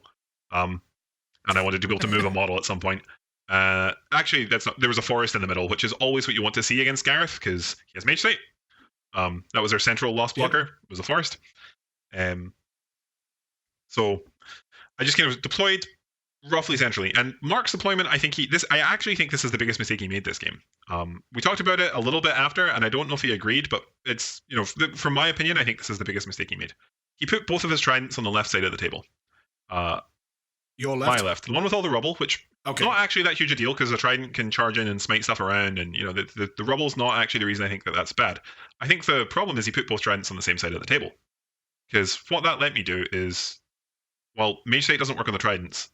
So Harbinger just went to the other side of the table, and I didn't have to really play around Trident shooting Harbinger all game. I just made sure that there were no models within 11 of the Tridents that, if they were charged, they would be able to shoot Harbinger. There were some models within 11, but if the Tridents charged those, they still wouldn't have been within range to shoot Harbinger, or they would have been facing the wrong way. And it meant that I didn't have nearly as much of an assassination threat throughout the course of the game. And you find that that's the main way that you lose against Retribution, is just against anyone with Harby is getting Harby killed, but against Retribution it's just Tridents rolling high and then shooting. Yeah, so I have 9 shield guards and they can roll 18 shots. That's yeah. But yeah, so it's a weird thing, right? Like, it's not. Sometimes you don't lose to getting assassinated, but you lose because of the assassination pressure. Because, for example, I played a game at Welsh, the game that I lost at Welsh, and I definitely made some misplays. It's not the only reason I lost. But I respected his assassination too much, and I kept too much of my army out of the game to keep Harbinger safe. And because of that assassination pressure, I was further behind on attrition than I would have been if I hadn't been able to play, if I hadn't had to play around that assassination pressure. You know what I mean? So the Tridents forcing Harbinger to keep her Initiates near her impacts my ability to play scenario and attrition, because it means that the Initiates aren't shield guarding other things to nullify other shooting, and it means that they're not, physically blocking spaces of the table, and they're not making attacks. So if Harbinger's under threat and she has to keep the Initiates near her, it's a very different game. So the way that this game played out was really weird. It was a really slow-paced game.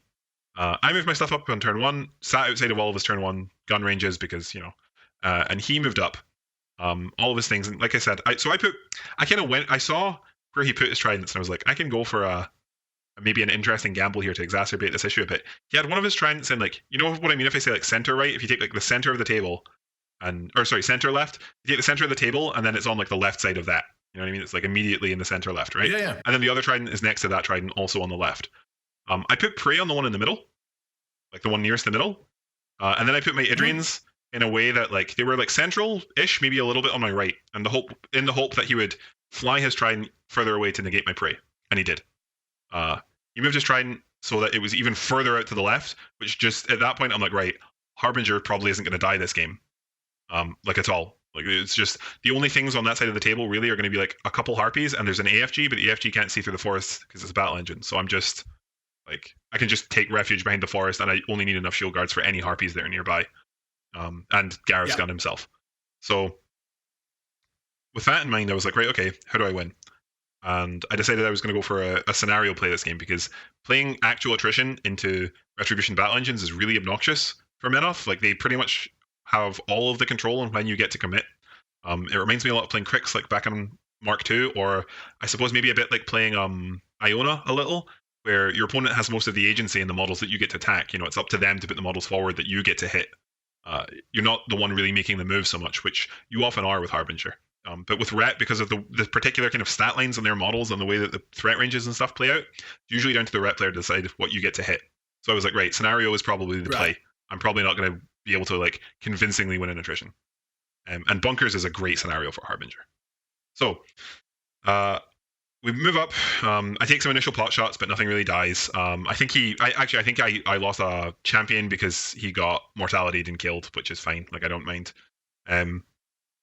And on my bottom of, or my top of two rather, because I was first player, I put solo on the flag on the right side of the table and the flag in the middle of the table to make Mark put models up to contest. But otherwise, I played a very passive game, blocked line of sight to Harbinger, kept her safe, and contested the flag on the far left with a Kicky Monk who was in some rubble, which is, I don't know, that's like the best contesting piece you could ask for, I think. Mark did a really good job. His halberdiers were on his right side of the table, on my right side of the table, and they were absolutely on Anastasia watch. There's no way I was getting their UA, which was good. It was a good play by him because lots of people forget Anastasia, especially as the game wears on, and he didn't. So we were kind of just jimmying a bit. That's that word again, but you already know what it means. We were jimmying a bit for the kind of center of the board. Mark with his 2 tridents over on the left, he had that, and then I had the right just because there weren't 2 tridents on that side of the board.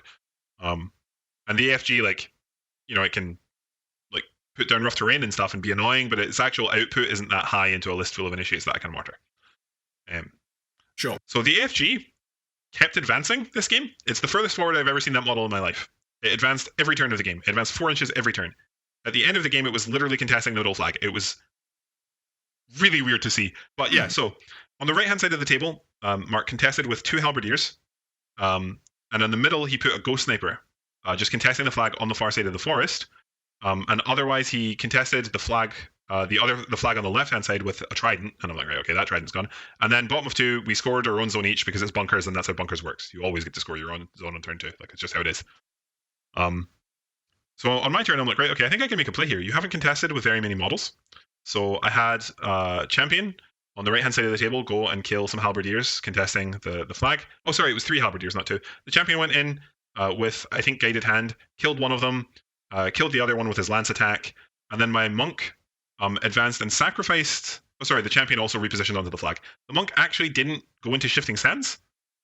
It advanced into the back of. Actually, punched. Yeah, it advanced Monk into the back arc of the remaining halberdier contesting, hit him, sidestepped, hit another halberdier, and sidestepped to engage. I think 3 of them because they were all in a little shield guardy kind of pod, in a position sort of behind a wall, just making it obnoxious for him to get more models onto that flag. My Judicator, I was doing no guns all game because tridents are not magical for some reason, so the Judicator is just on no guns duty because it's on the same side of the table as 2 tridents. It killed the Ghost Sniper, which was a solid activation I felt for a 35-point model. Killed the Ghost Sniper in the middle of the table. I put Hand of Silence on that flag. He got set on fire, but then I purified the fire off because it was a burning forest. And I also purified off, and this is actually important. I made sure this turn that I could purify off Warpath, or Road to War, sorry. Is it Warpath? Is Road to War the War Machine one, right? Road to War. Warpath is right. War. So I purified off Road to War, and I was only able to do that, I felt, because Mark had put both tridents on the left-hand side of the table. That's the only reason Harbinger was able to move that far up the board. So I got rid of... we just went through this. Road to War. I got rid of Road to War, and that meant that on the turn that Gareth wants double mortality, he doesn't have Road to War. Which... You mean Warpath? God, is it War? Road to War. I don't know anymore. Rituals of Torment wasn't up, great. Right? Or Rites of Torment. We're going with the Infernals one. Rites of Torment. Rites of Torment. Okay. I'm sure plenty of people are up on that. People get that reference, I'm sure. Right, okay. No, so Road to War wasn't up, right? I hate this. So on Mark's turn, he puts a trident on the left-hand flag.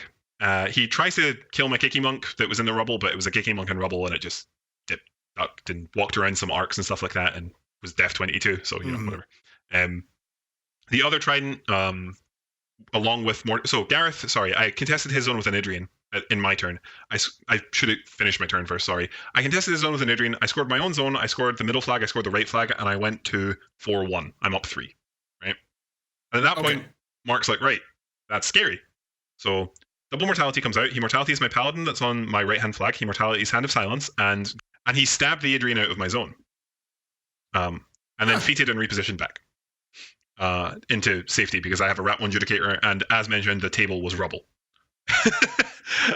So he's in rubble. Just assume if I'm attacking a model, it's in rubble, okay? Right, done. Or the halberdiers aren't, okay? If I talk about halberdiers, they're not in rubble. Everything else is pretty much in rubble. Did he bother putting Road to War back No, he couldn't because he double mortality'd. He mortality'd Hand of Silence and a paladin. Yeah, okay. So he contested the left-hand flag with 2 tridents, so that's off the table. The AFG, as mentioned, walked up to contest the central flag, which is, I mean, so that model is actually unkillable for Protectorate. Like it's pretty obnoxious. It's hard to kill for most people. Protectorate, just you never get there. It makes rough terrain bunkers, for which Protectorate hate. You can't charge it, and all of our models are slow, and a lot of our threat range increases come from charging. So it's just you just never ever kill that model. So I'm like, okay, middle flag also off the table. On the right hand side, the halberdiers that were engaged by the Kicky Monk remained engaged by the Kicky Monk, and only 2 of them were able to get to the contest the flag on the right. Okay. He wasn't able to make a meaningful attack against Harbinger this turn because I had a wall of my objective, and I had my Crusader, which couldn't be shot at by tridents. Have you already mentioned how he contested yours? We're getting there. So couldn't really make a meaningful attack on Harbinger because I had this wall of line of sight blocking for the guns, and then I had a bunch of initiates and random kind of like choir and Idrians and stuff blocking a landing spot for Moros. So what Moros does is he fleets and he just runs into my zone. And he engages my Judicator. And he's kind of like right in the corner of my zone, and because of where my Judicator was standing, my Judicator was blocking line of sight to a lot of my models from Moros, so that like most of my models can't really see Moros. And even if I did want to go and attack Moros, my models would maybe be in the way of my Judicator. So this Moros is, as I understand it, he's in your zone, and between him and the rest of your models that are looking to kill him is your Judicator. Yeah, by and large. However, right, and the Judicator is not crippled at this point. Not damaged. Untouched. However, because I moved my Crusader up and he's immune to the trident shooting and is otherwise behind this forest, my Crusader can see him. The problem is, if my thought process being that if my Crusader goes and kills Moros, my Judicator isn't going to be able to go and kill this trident out on the flag. And then I'm like, wait, you idiot, just kill his objective. Objectives are worth CPs. So, in my turn, my plan is clear the right-hand flag to score. So at the end of Mark's turn, Mark scores his own zone. So it goes to 4-2. So I'm up 2. So I need to score 3. So I can score my own zone by killing Moros.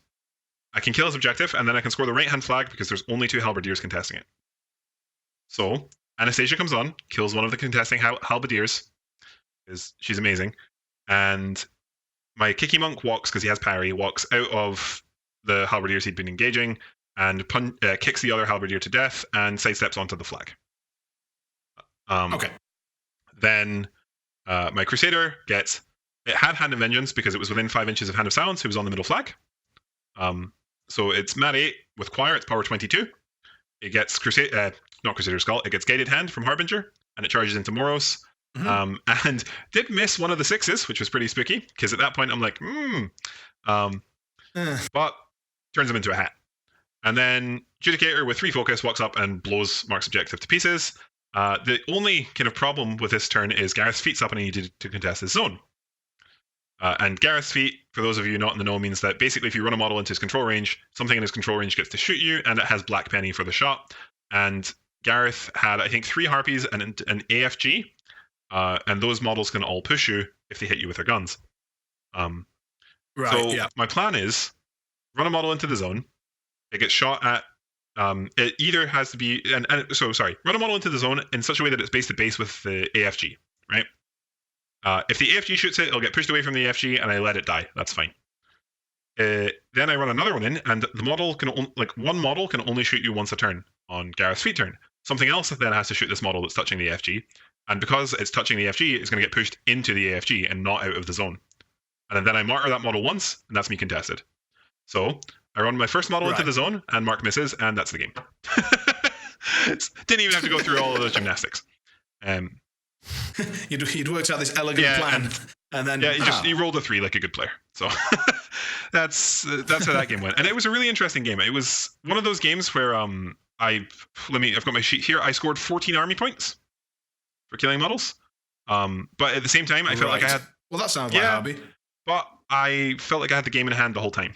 Like I knew what my plan was, and I was working towards that every turn. I really do think that game would have been so much harder for me if he'd spread his tridents out. But at the same time, I still think it's a bad matchup for Gareth, just because of all of the kind of control over Gareth's abilities that Harbinger and more faithful masses, I suppose, than Harbinger has, just in terms of like initiates in the Covenant and so on and so forth. So yeah, that was round 4. Right. That was quite a long battle report. That's all right. I mean, to be fair, it was the current Scottish champion playing against the ex-Scottish champion. That warrants at least a little bit of time. Right? So, and I'm pretty sure I sidetracked you a couple of times. Just, quickly off the top, which spell does Gareth 2 have? He has Mage Sight. That's what we're going with. That's a technically correct answer. I'll take my points. Road to War? Excellent. Yeah. Nailed it. All right. So a little bit of context then. In the other semi-finals, it was your compatriot Dan Scott Lintott. That is correct, right? But he also goes by Dan Scott Linton. He hates it. He hates it when people make that mistake with his name, so I heartily encourage it. Right, okay. So I got it right, or I pissed him off? I'm not sure. I don't mind. You got it right. I'm pissing him off because we're friends. Wonderful. Good. Everything's yin and yang. We're all balanced up. Good. So against my teammate Brett Wilkie, who was bringing Baldur 1 and Kruger 2. And Dan had Old Witch. And Dan was bringing Old Witch and... Is it Child or Dreamer? Dreamer. With 4 clockatrices. No Child. Yeah, no Child. Dan has been on a bit of a break from the game, not voluntarily. So he's going comfort. Fair enough. All right. And as you say, apparently that was an incredibly close game. Did your game, did you know as soon as you finished who you were going to be playing, or did you have to, did you finish first and then go and catch the end of that one? We finished first, and that game went to, I think, both of them having sub 15 seconds on their clocks or something like that. That was one of those ones where, I'm sitting, chewing my nails, watching the game, unable to sit still, don't know what's happening. It was super, super close. It's one of those games where, Dreamer starts walking around abyssal gating stuff to kill it for an attrition swing. Right, meaningful activation that don't involve just making a mouse. When abyssal gate is more meaningful than Manifest Destiny, that's when you know the game's getting real. It was... I'm gonna have to chat to Brett more about this. He didn't let on that it was quite as close as you're making it sound. So I'm gonna have to check that out. Cool. From what I saw, at least, looked real close. Went down to the wire. Cool. All right. Well, I'll catch up with him about it. I got in touch with him just to see whether he could come on and speak about his round 5 as well, because I wanted to have a little chat with him, but sadly he's not available tonight. Anyway, round 5, Anarchy. So another new one. This is the one with the 2 circle zones, 3 inches from the edge of the table, and then you've got your objective sort of slightly off to your middle right, if we're going to use that, center right, and a flag more center left, closer to the center of the table in general. Nice, Simon. One quick question. Thanks. I got it right. We've got confirmation from our scenario specialist. I've not even got the pictures in front of me. I'm going to have a go. Is the objective 1621 and the flag? Oh God, I'm not going to get the flag right. I'm not even going to guess. Fuck it. Did I get the objective right? Is it 1621? Yes, I think so. I think is the flag 20 inches up? Anyone want to have a go at the flag? I think it's 20. It's a really weird number. It's 1920. Yeah. 1920. All right. So just a history. All right. So we go into an all Scottish finals. And it's on this Anarchy. How do you find Anarchy? Is that a good one for Harby? It seems pretty. It's actually not. It's really not. It's okay. So colored by the fact that there are going to be 4 clockatrices on the table.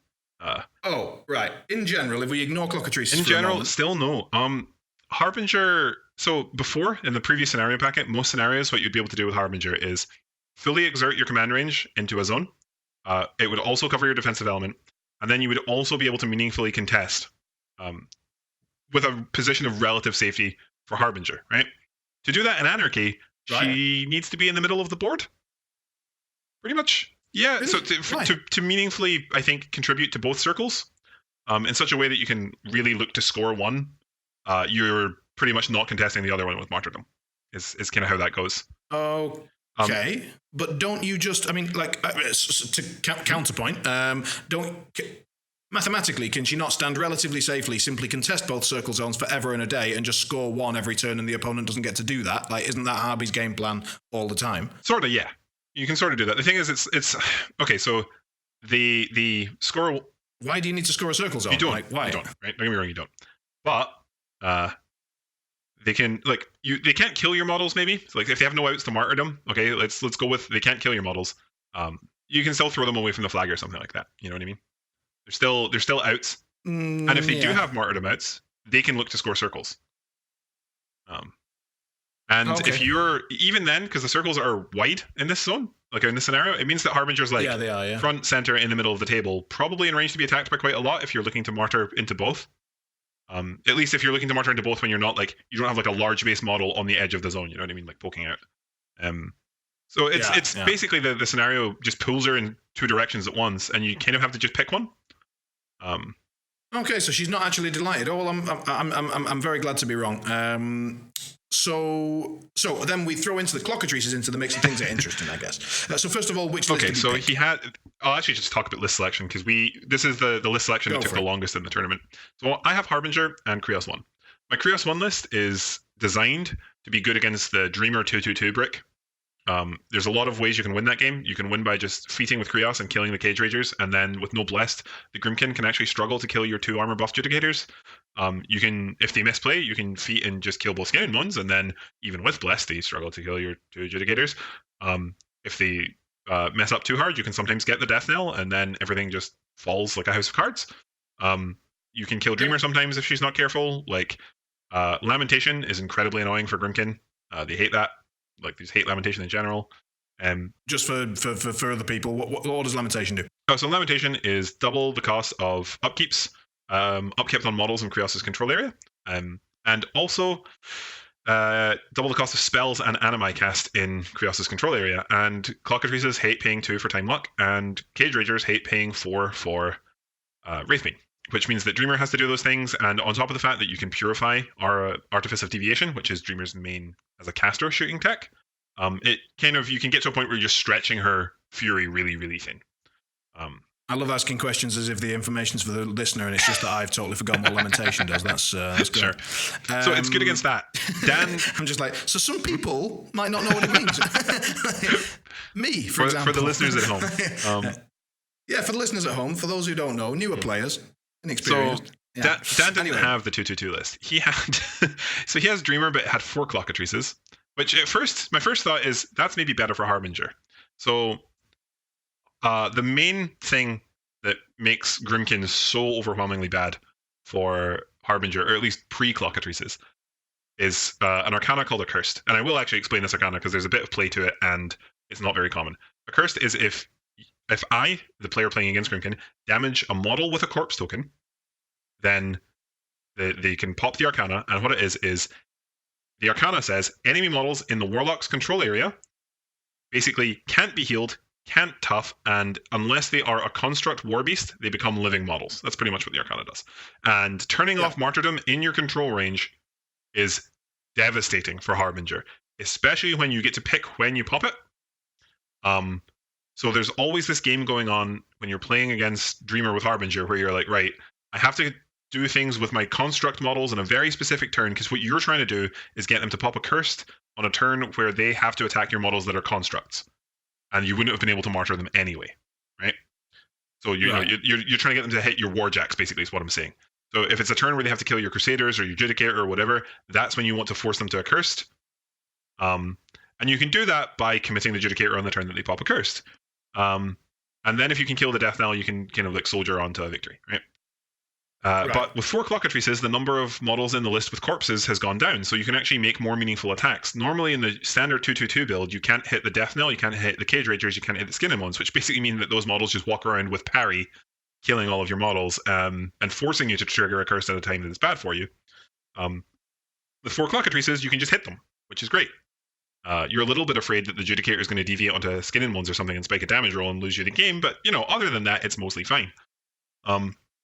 His other list, though, is Old Witch in Bump with double Nayslayers and 4 clockatrices, and then like Malady Men, Longfellow, Tongue Lick. What else is in that list? 2 random Twilight Sisters or not? No Twilight Sisters.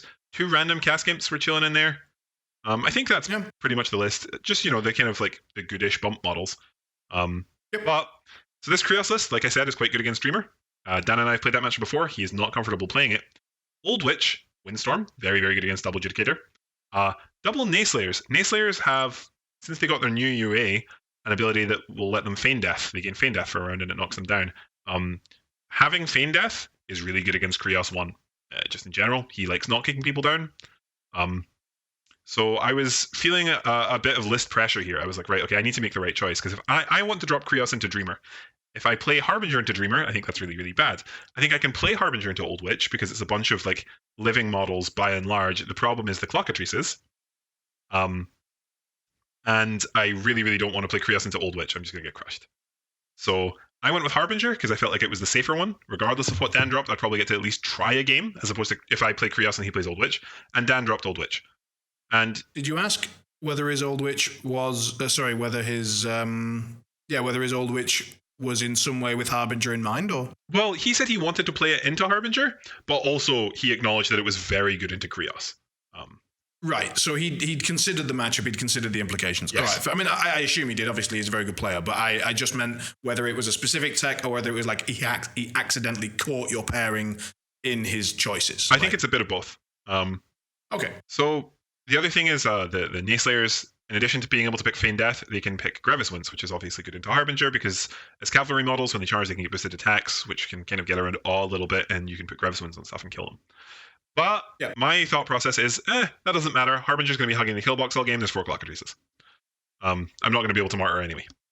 It's pretty much where I'm at. Fair enough. Because, so I have a friend called Par from Sweden, and he was telling me about how he plays Protectorate. He was telling me about how he played a game at a tournament recently where he was playing against somebody with, I think, 4 clockatrices, and all 4 of them assaulted him on the bottom of 2.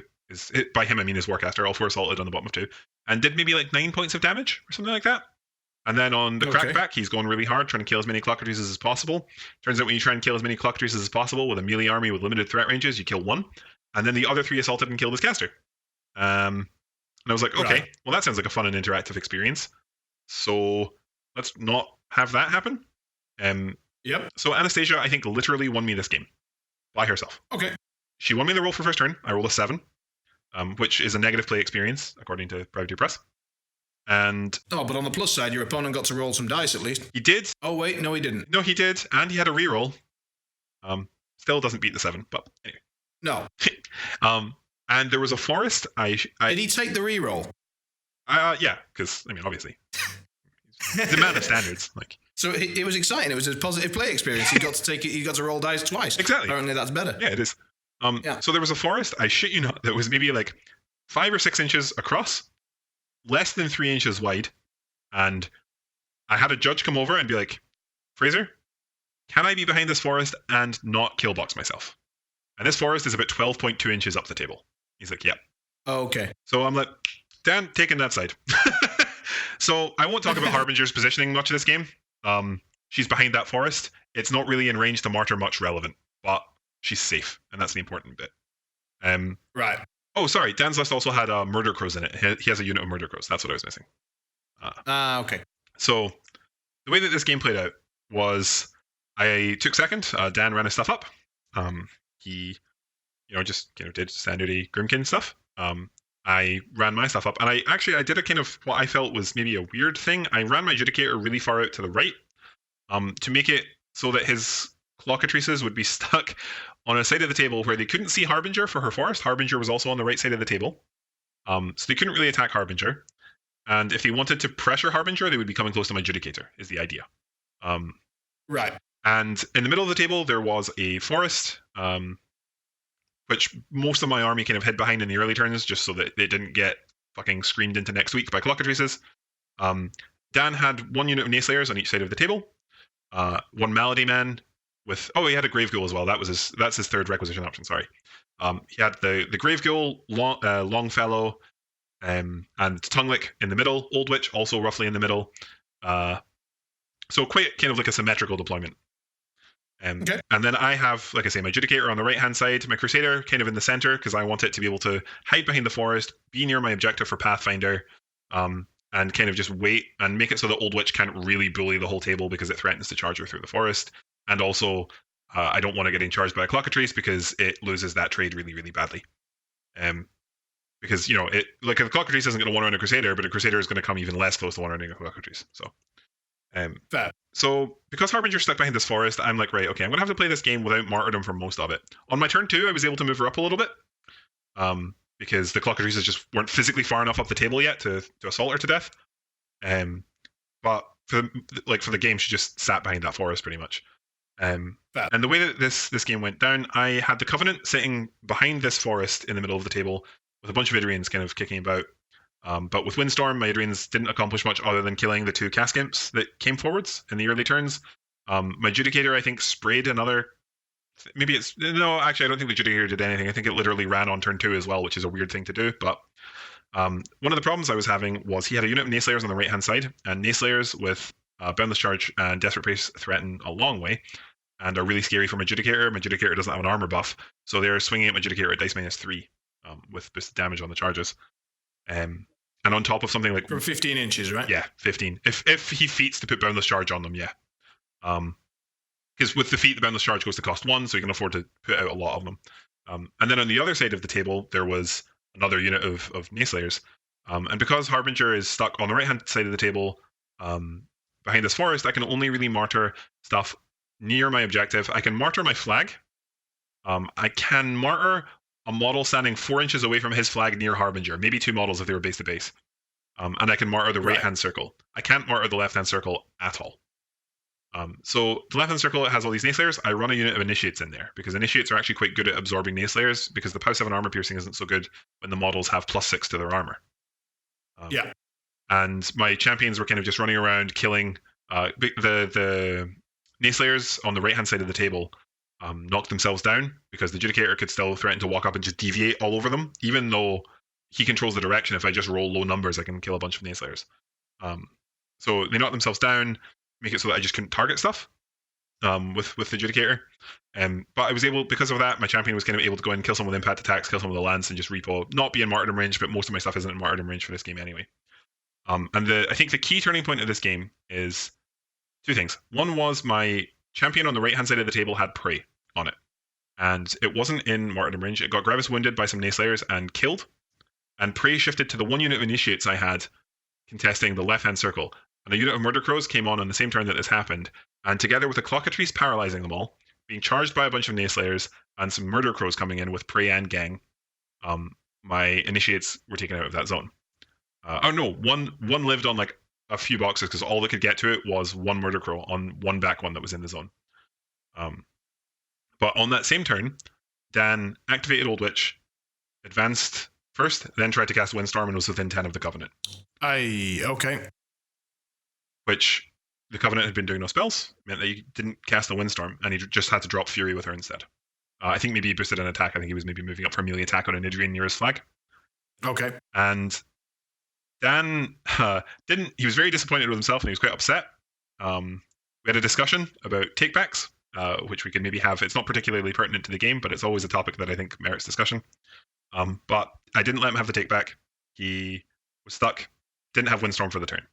He was convinced it was the end of the world. I was less so. But what it did mean is, so my plan for... I needed the Covenant to bully Old Witch around, basically, right? My plan for this game is to have Hand of Silence, collect souls, and just like Fist of the North Star, yeet Tonguelick off the board as soon as he comes anywhere near my fucking Covenant. Yeah. Is the plan, right? Because Tonguelick has Consume on 13-inch threat range. Hand of Silence threats 21. So there's like no way he can even remotely approach without just being sprayed to death. Yeah. But because no Windstorm, it meant that my Idrians were able to advance in CRA Tonguelick. Hand of Silence, or Anastasia came on the far side of the table and just fucking like Arya Starked the CA for the Nayslayers. She rolled a 16 for damage. Like, seriously, that model carried me this tournament. Just like stabbed him on the left-hand side of the table and contested the zone. And because of she killed the officer, put 2 of them out of formation. Because the Tunglick had died to the 2 Adrians, and I had rolled well on Anastasia, Hand of Silence didn't need to go help out with that CA. It meant that Hand of Silence was able to assault Dan's objective, killed Longfellow, who was behind the objective with the assault spray, and killed the objective because he fucking just like is a monster. He cranked, and then he had a soul left at the end of it somehow. The guy was just like a monster that turn. And then repoed into a position where like Old Witch was going to have to kill him, and that was pretty much all that could get at him. And because I'd managed to kill Longboy, I had managed to kill the officer of the Nayslayers that were even like relatively near my Covenant. I'd managed to kill Tunglick. It meant that the Covenant was just set to bully Old Witch around the middle of the table for the rest of the game, which if you've played against Old Witch before, she actually kind of gets involved quite a lot in the mid game. She comes up, she starts shooting stuff with her gun. She likes to be in range with a gun. She makes attacks on things near her flag with her melee weapons, especially because she often has rerolls for all of this stuff. She's quite good at it. Being able to push her back really kind of limited what she could get at, which was good. That was really good for me. However, on the left-hand side of the table, these murder crows are... I can't martyr in the left-hand side of the table because Harbinger's stuck behind this forest because of all the clockatrices. So things aren't looking super hot scenario-wise. I had a Kiki Monk on my own flag who was set once things poured out of the left zone, because I was just being completely overwhelmed on that flank, with the murder crows kind of ambushing on. I had a monk who was on my flag. Once stuff kind of came out of the zone to contest my flag, the monk's plan was to walk into the zone. But like by and large, left flank just gone. Like can't martyr it. Harbinger can't come out to save them. So my play is go for the right hand side. I scored my own flag. I think Dan and I went to. At one point, so I told you I ran my Judicator into the zone. On the same turn that Dan walked into the Covenant, he didn't contest my zone. Yep. I think he was mostly on tilt. To do it, he would have had to sacrifice, I think, a clockatrice. So he may have had the thought. I'm not sure. Maybe he just decided it wasn't worth it. Okay. Because if he had run the clockatrice if he'd put the clockatrice into the zone, I'm pretty sure I would have been able to trap it. Because of all of the models I had available with the Adrians and the Initiates being on that side of the table, that Judicator could probably have just punched it to get to death. I would maybe be banking on it not stuttering twice, but Judicator is quite good at killing a clock in 2 hits. So he probably only gets the 1 stutter anyway. Yeah. So it was maybe a conscious decision. I'm not sure. But it meant that he didn't contest, so I got to score basically a like gratis CP, and then I scored it again in my own turn, and I was up 2 CPs for a lot of this game. We were going even because he had the left, he had his own flag, I had my flag, and I had the right. I had decided from an attrition point of view, I'm just not going to attack these clockatrices. Yeah. It's impossible. Like unless I can get to a situation where I can completely overwhelm them. I'm going to focus on killing like everything that's not nailed down. Like, all of the squishy bump models. I'm going to kill the Nayslayers. I'm going to kill off all your solos. So like the Grave Ghoul died at some point during the mid game. I killed all of the Nayslayers on the right hand side except for the CA. I killed one of the Malady Men. Hand of Silence killed a Malady Man with a spray because Hand of Silence seriously was on fire this game. But on the left hand side, he had like a full unit of Nayslayers minus the CA, because Anastasia, and I think 5 Murder Crows and a Clockatrice just carrying that side of the table for him. Right. Okay. On the right hand side, coming into the kind of turn 4, turn 5, I had 2 units of Initiates. I had my Judicator, I had my Crusader, kind of chilling in the middle. I had an Allegiant.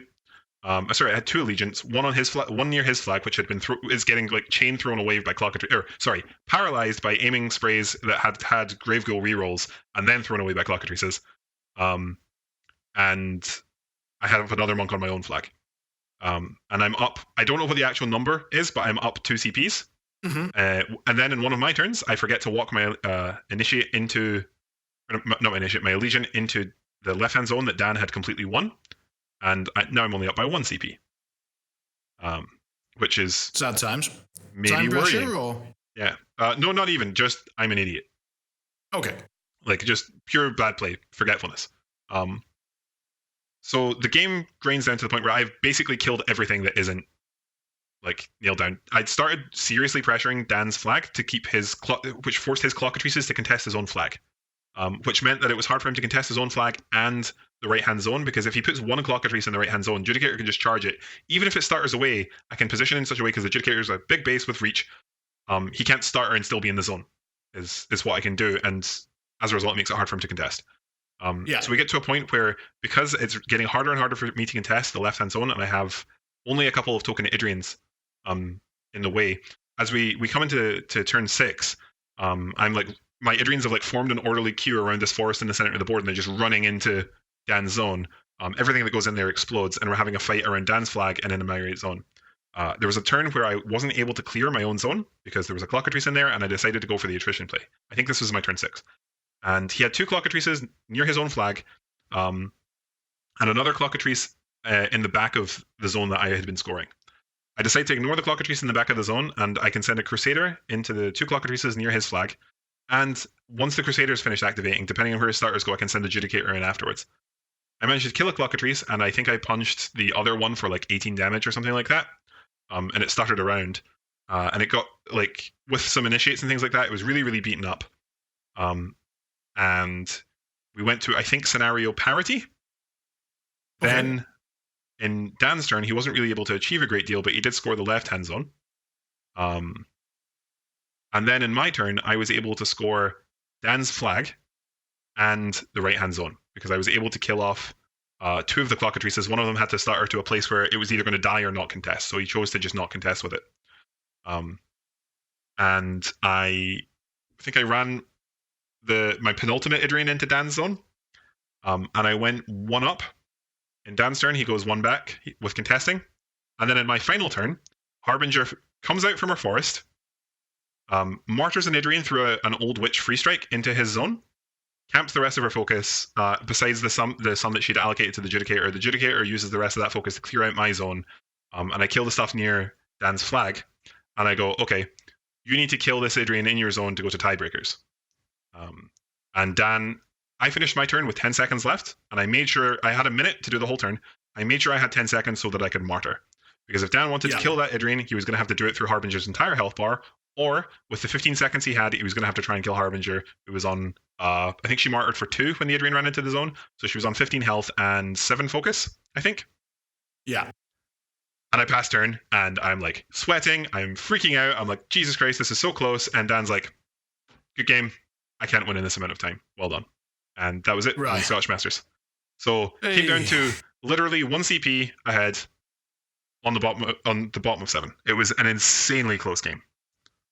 Like, I mean, I've got to be honest, that was an absolute pleasure just to listen to the battle report. Never mind actually watch or even play the game. And harby games have been some of the most grindy, mentally grinding. I mean, in this case, a little bit in a weird way, because normally it's the harby mini game rather than an actual. I mean, it sounds like he actually got to play a normal game. Yeah, he did, because I just had to live in a forest. Yeah.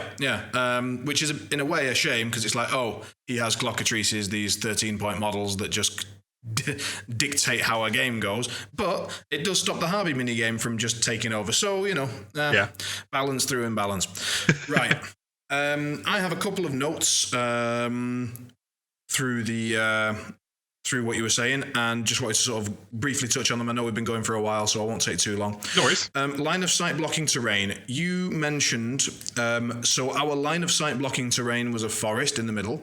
Mm-hmm. And this suggested that potentially the tournament organizer wasn't using quadrants at all. Is that the case? I'm not 100% sure what the scatter method, or the terrain setting up method was. I would need to ask Alan. I don't know. It's irrelevant whether whether they use the scatter or the cluster is irrelevant, really, because frankly, what people actually do is just throw stuff on the table and make sure it looks okay. The only major and important difference is whether there must be a central loss blocking terrain within 1 inch of the middle. And the only method that doesn't do that is quadrants. And I've noticed in almost every game I play casually, i.e. non-tournament, nobody ever plays quadrants. And the only time I ever see it is in tournaments. And I wondered if it had been used at all at the Scottish Masters. I know that for example, in Lund, Battle at Lund, they've they've announced, because I asked, and they've said, yeah, we'll generally do 33% of each method approximately. They're not going to go and mathematically work it all out, but that's their aim. And I wondered how it looked at Scottish, and how your general tournament experience has been. Do people just ignore quadrant in tournaments you've attended, or is it used a third of the time? I would say it's probably ignored. But I will say that the central loss blocking terrain isn't always within an inch of the center. It's just there's usually something relatively central as well. Right. Okay. The thing that my meta actually tends to use the most for inspiration for terrain is WTC terrain. Yep. Because that's what we care about the most. Which means that there's usually crazy mental terrain at our tournaments and some of the tables, and there's very often like lots of I told you about the half rubble table, right? I do the same thing. On every table I build, I double up all of the terrain because I just take these 2D terrain packs, right? And then I just take all of the water terrain and make a giant lake and just do that on every single table because I try to just train for WTC all year round. So, just, 3 houses, 3 forests, 3 whatever, rubble everywhere, just generally make it a mess. And what do you guys think about the removal of the hills? Like there's a bunch of WTC terrain that no one knows what it's going to be. I don't understand why. Like, see if they said we're getting rid of the weird line of sight stuff that hills do, but they're still plus a def if you stand on them. Yeah, that's what they should have done. Yeah, but do you think this is what they are going to do with the WTC pieces? No. No. For WTC, I have no idea what they'll do with the terrain. I'm pretty sure they just won't use the hills. Yeah, but that removes a lot of pieces from each set. I mean, they'll just take terrain from other sets, won't they, and just throw extra bits of terrain in, like acid pools, burning forests. I bet we'll see a bunch of extra hazards just because they couldn't think of what to replace it with. Yeah, and nobody wants to just replace it trivially with forests because now Tharn exists in the meta, right? Well, that's simply not true. I want to trivially replace it with forests. I mentioned earlier, Double Devourer's host. Bring on the forests. Let's go. Yeah. And degenerates like you are the reason that we can't have forests on all of our tables anymore. If they could ideally be 4 inches away from another forest so that I can just complete that with wormwood, that would be wonderful. Yep. Okay. Can we also have a forest that's 12 inches up from your deployment zone so that turn 1 Baldur gets to move 12 inches? Well, that would be upsetting for the mirror, I appreciate, because I don't actually have Baldur in my pair. Yeah, no, you've convinced me. Yeah, see, forests are bad. Yeah, forests are bad. No forest. I think the biggest issue with removing hills is that sprays already break every ranged attack rule in the game.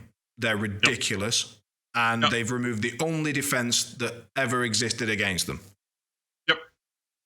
I also think that this is a nerf to armies without Pathfinder, because now there is more terrain that you need Pathfinder to navigate tables.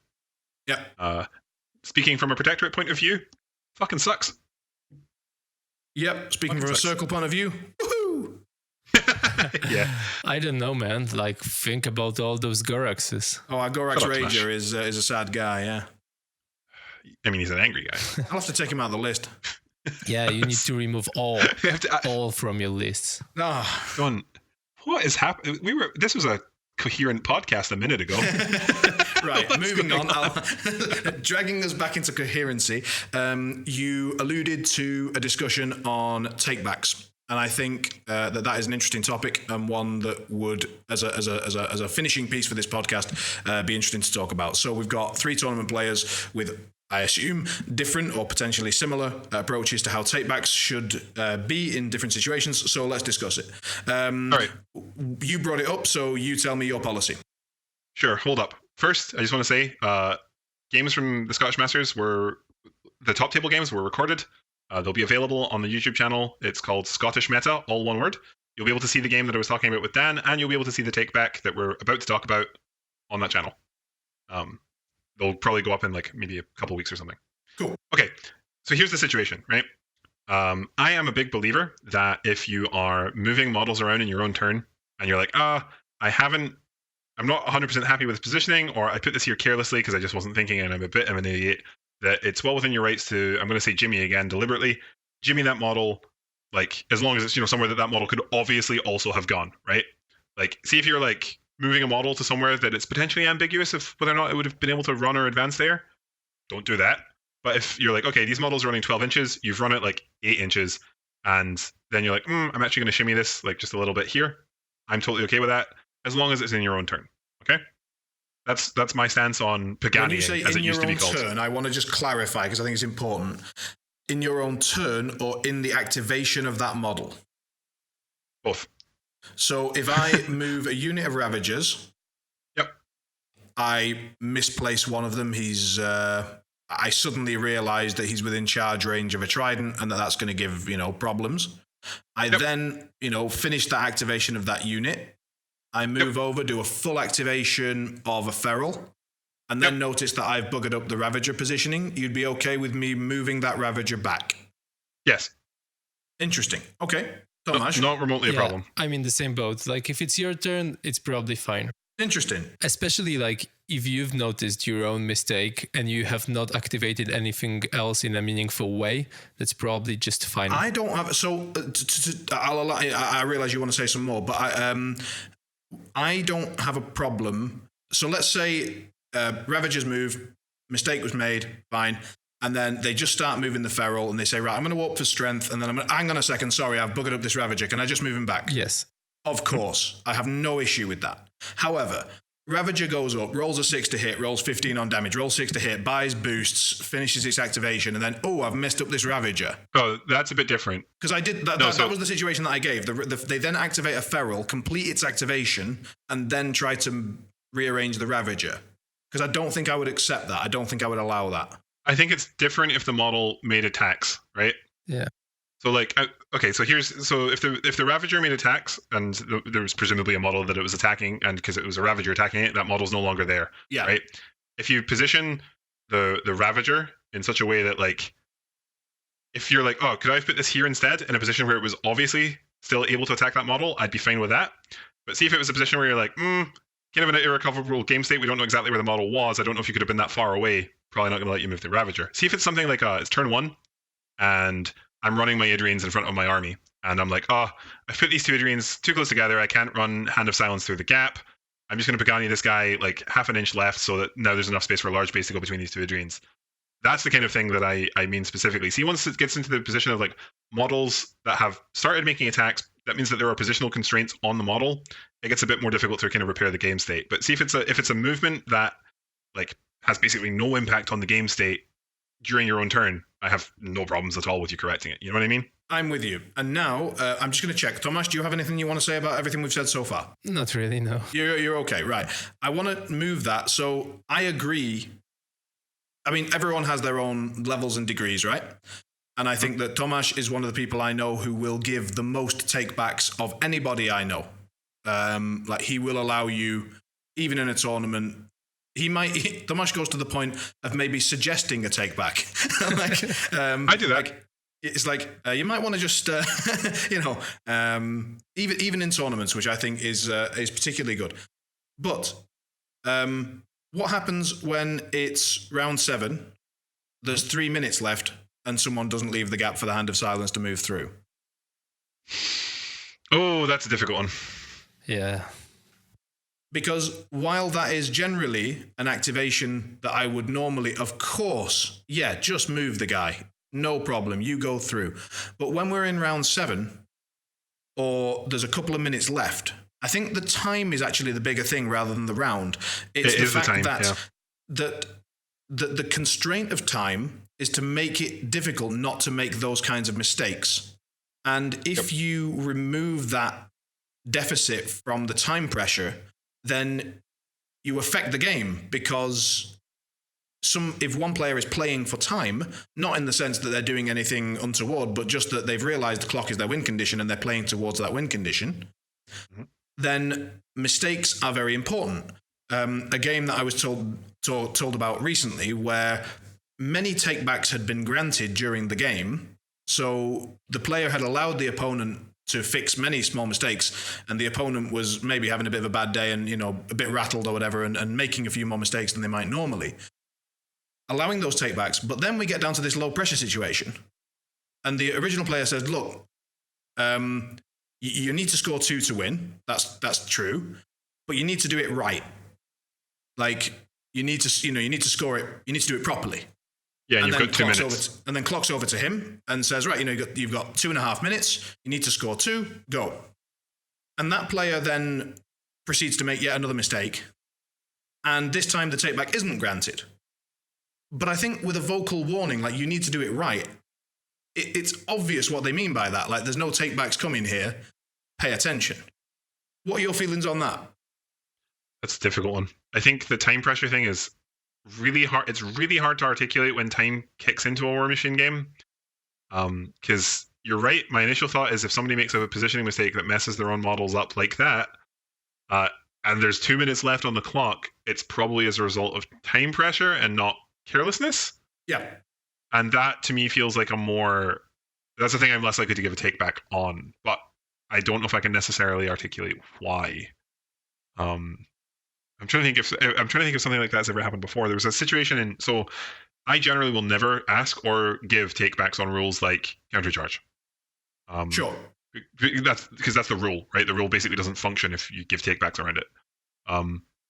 And in my second round, my opponent walked into the Covenant and then immediately moved the model back, like just without asking for the takeback. And no, it's a game between friends. Like I said, the person I played around to was a friend of mine.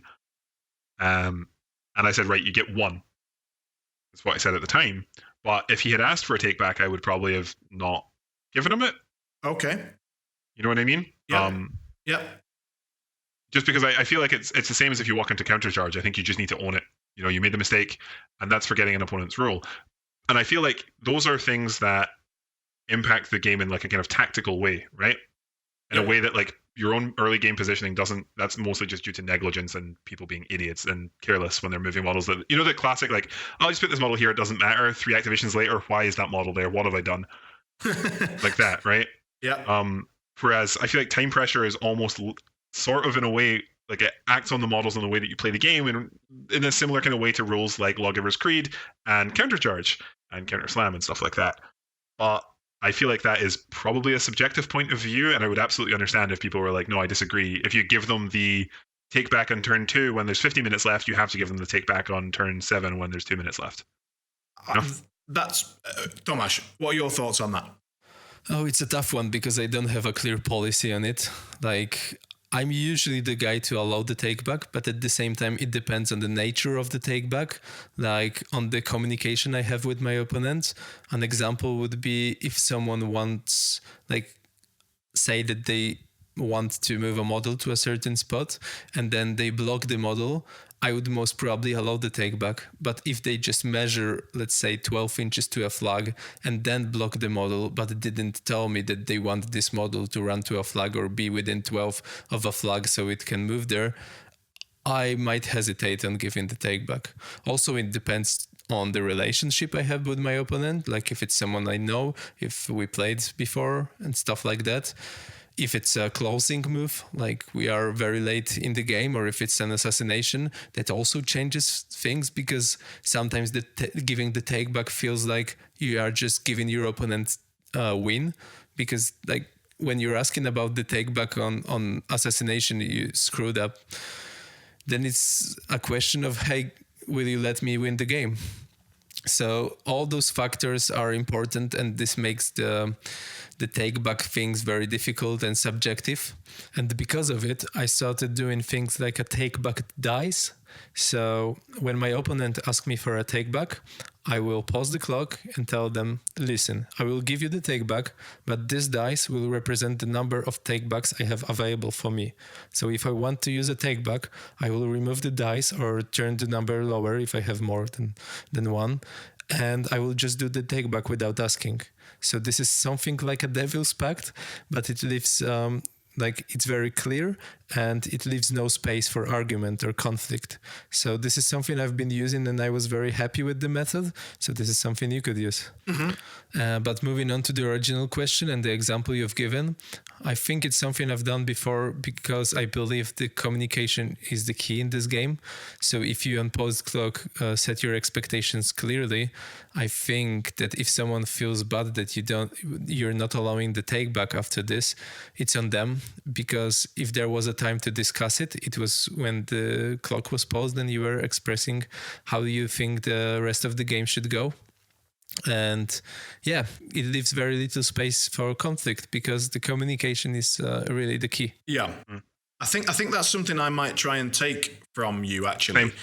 It's the like I think there is a period where I kind of know in my head we have entered the late game.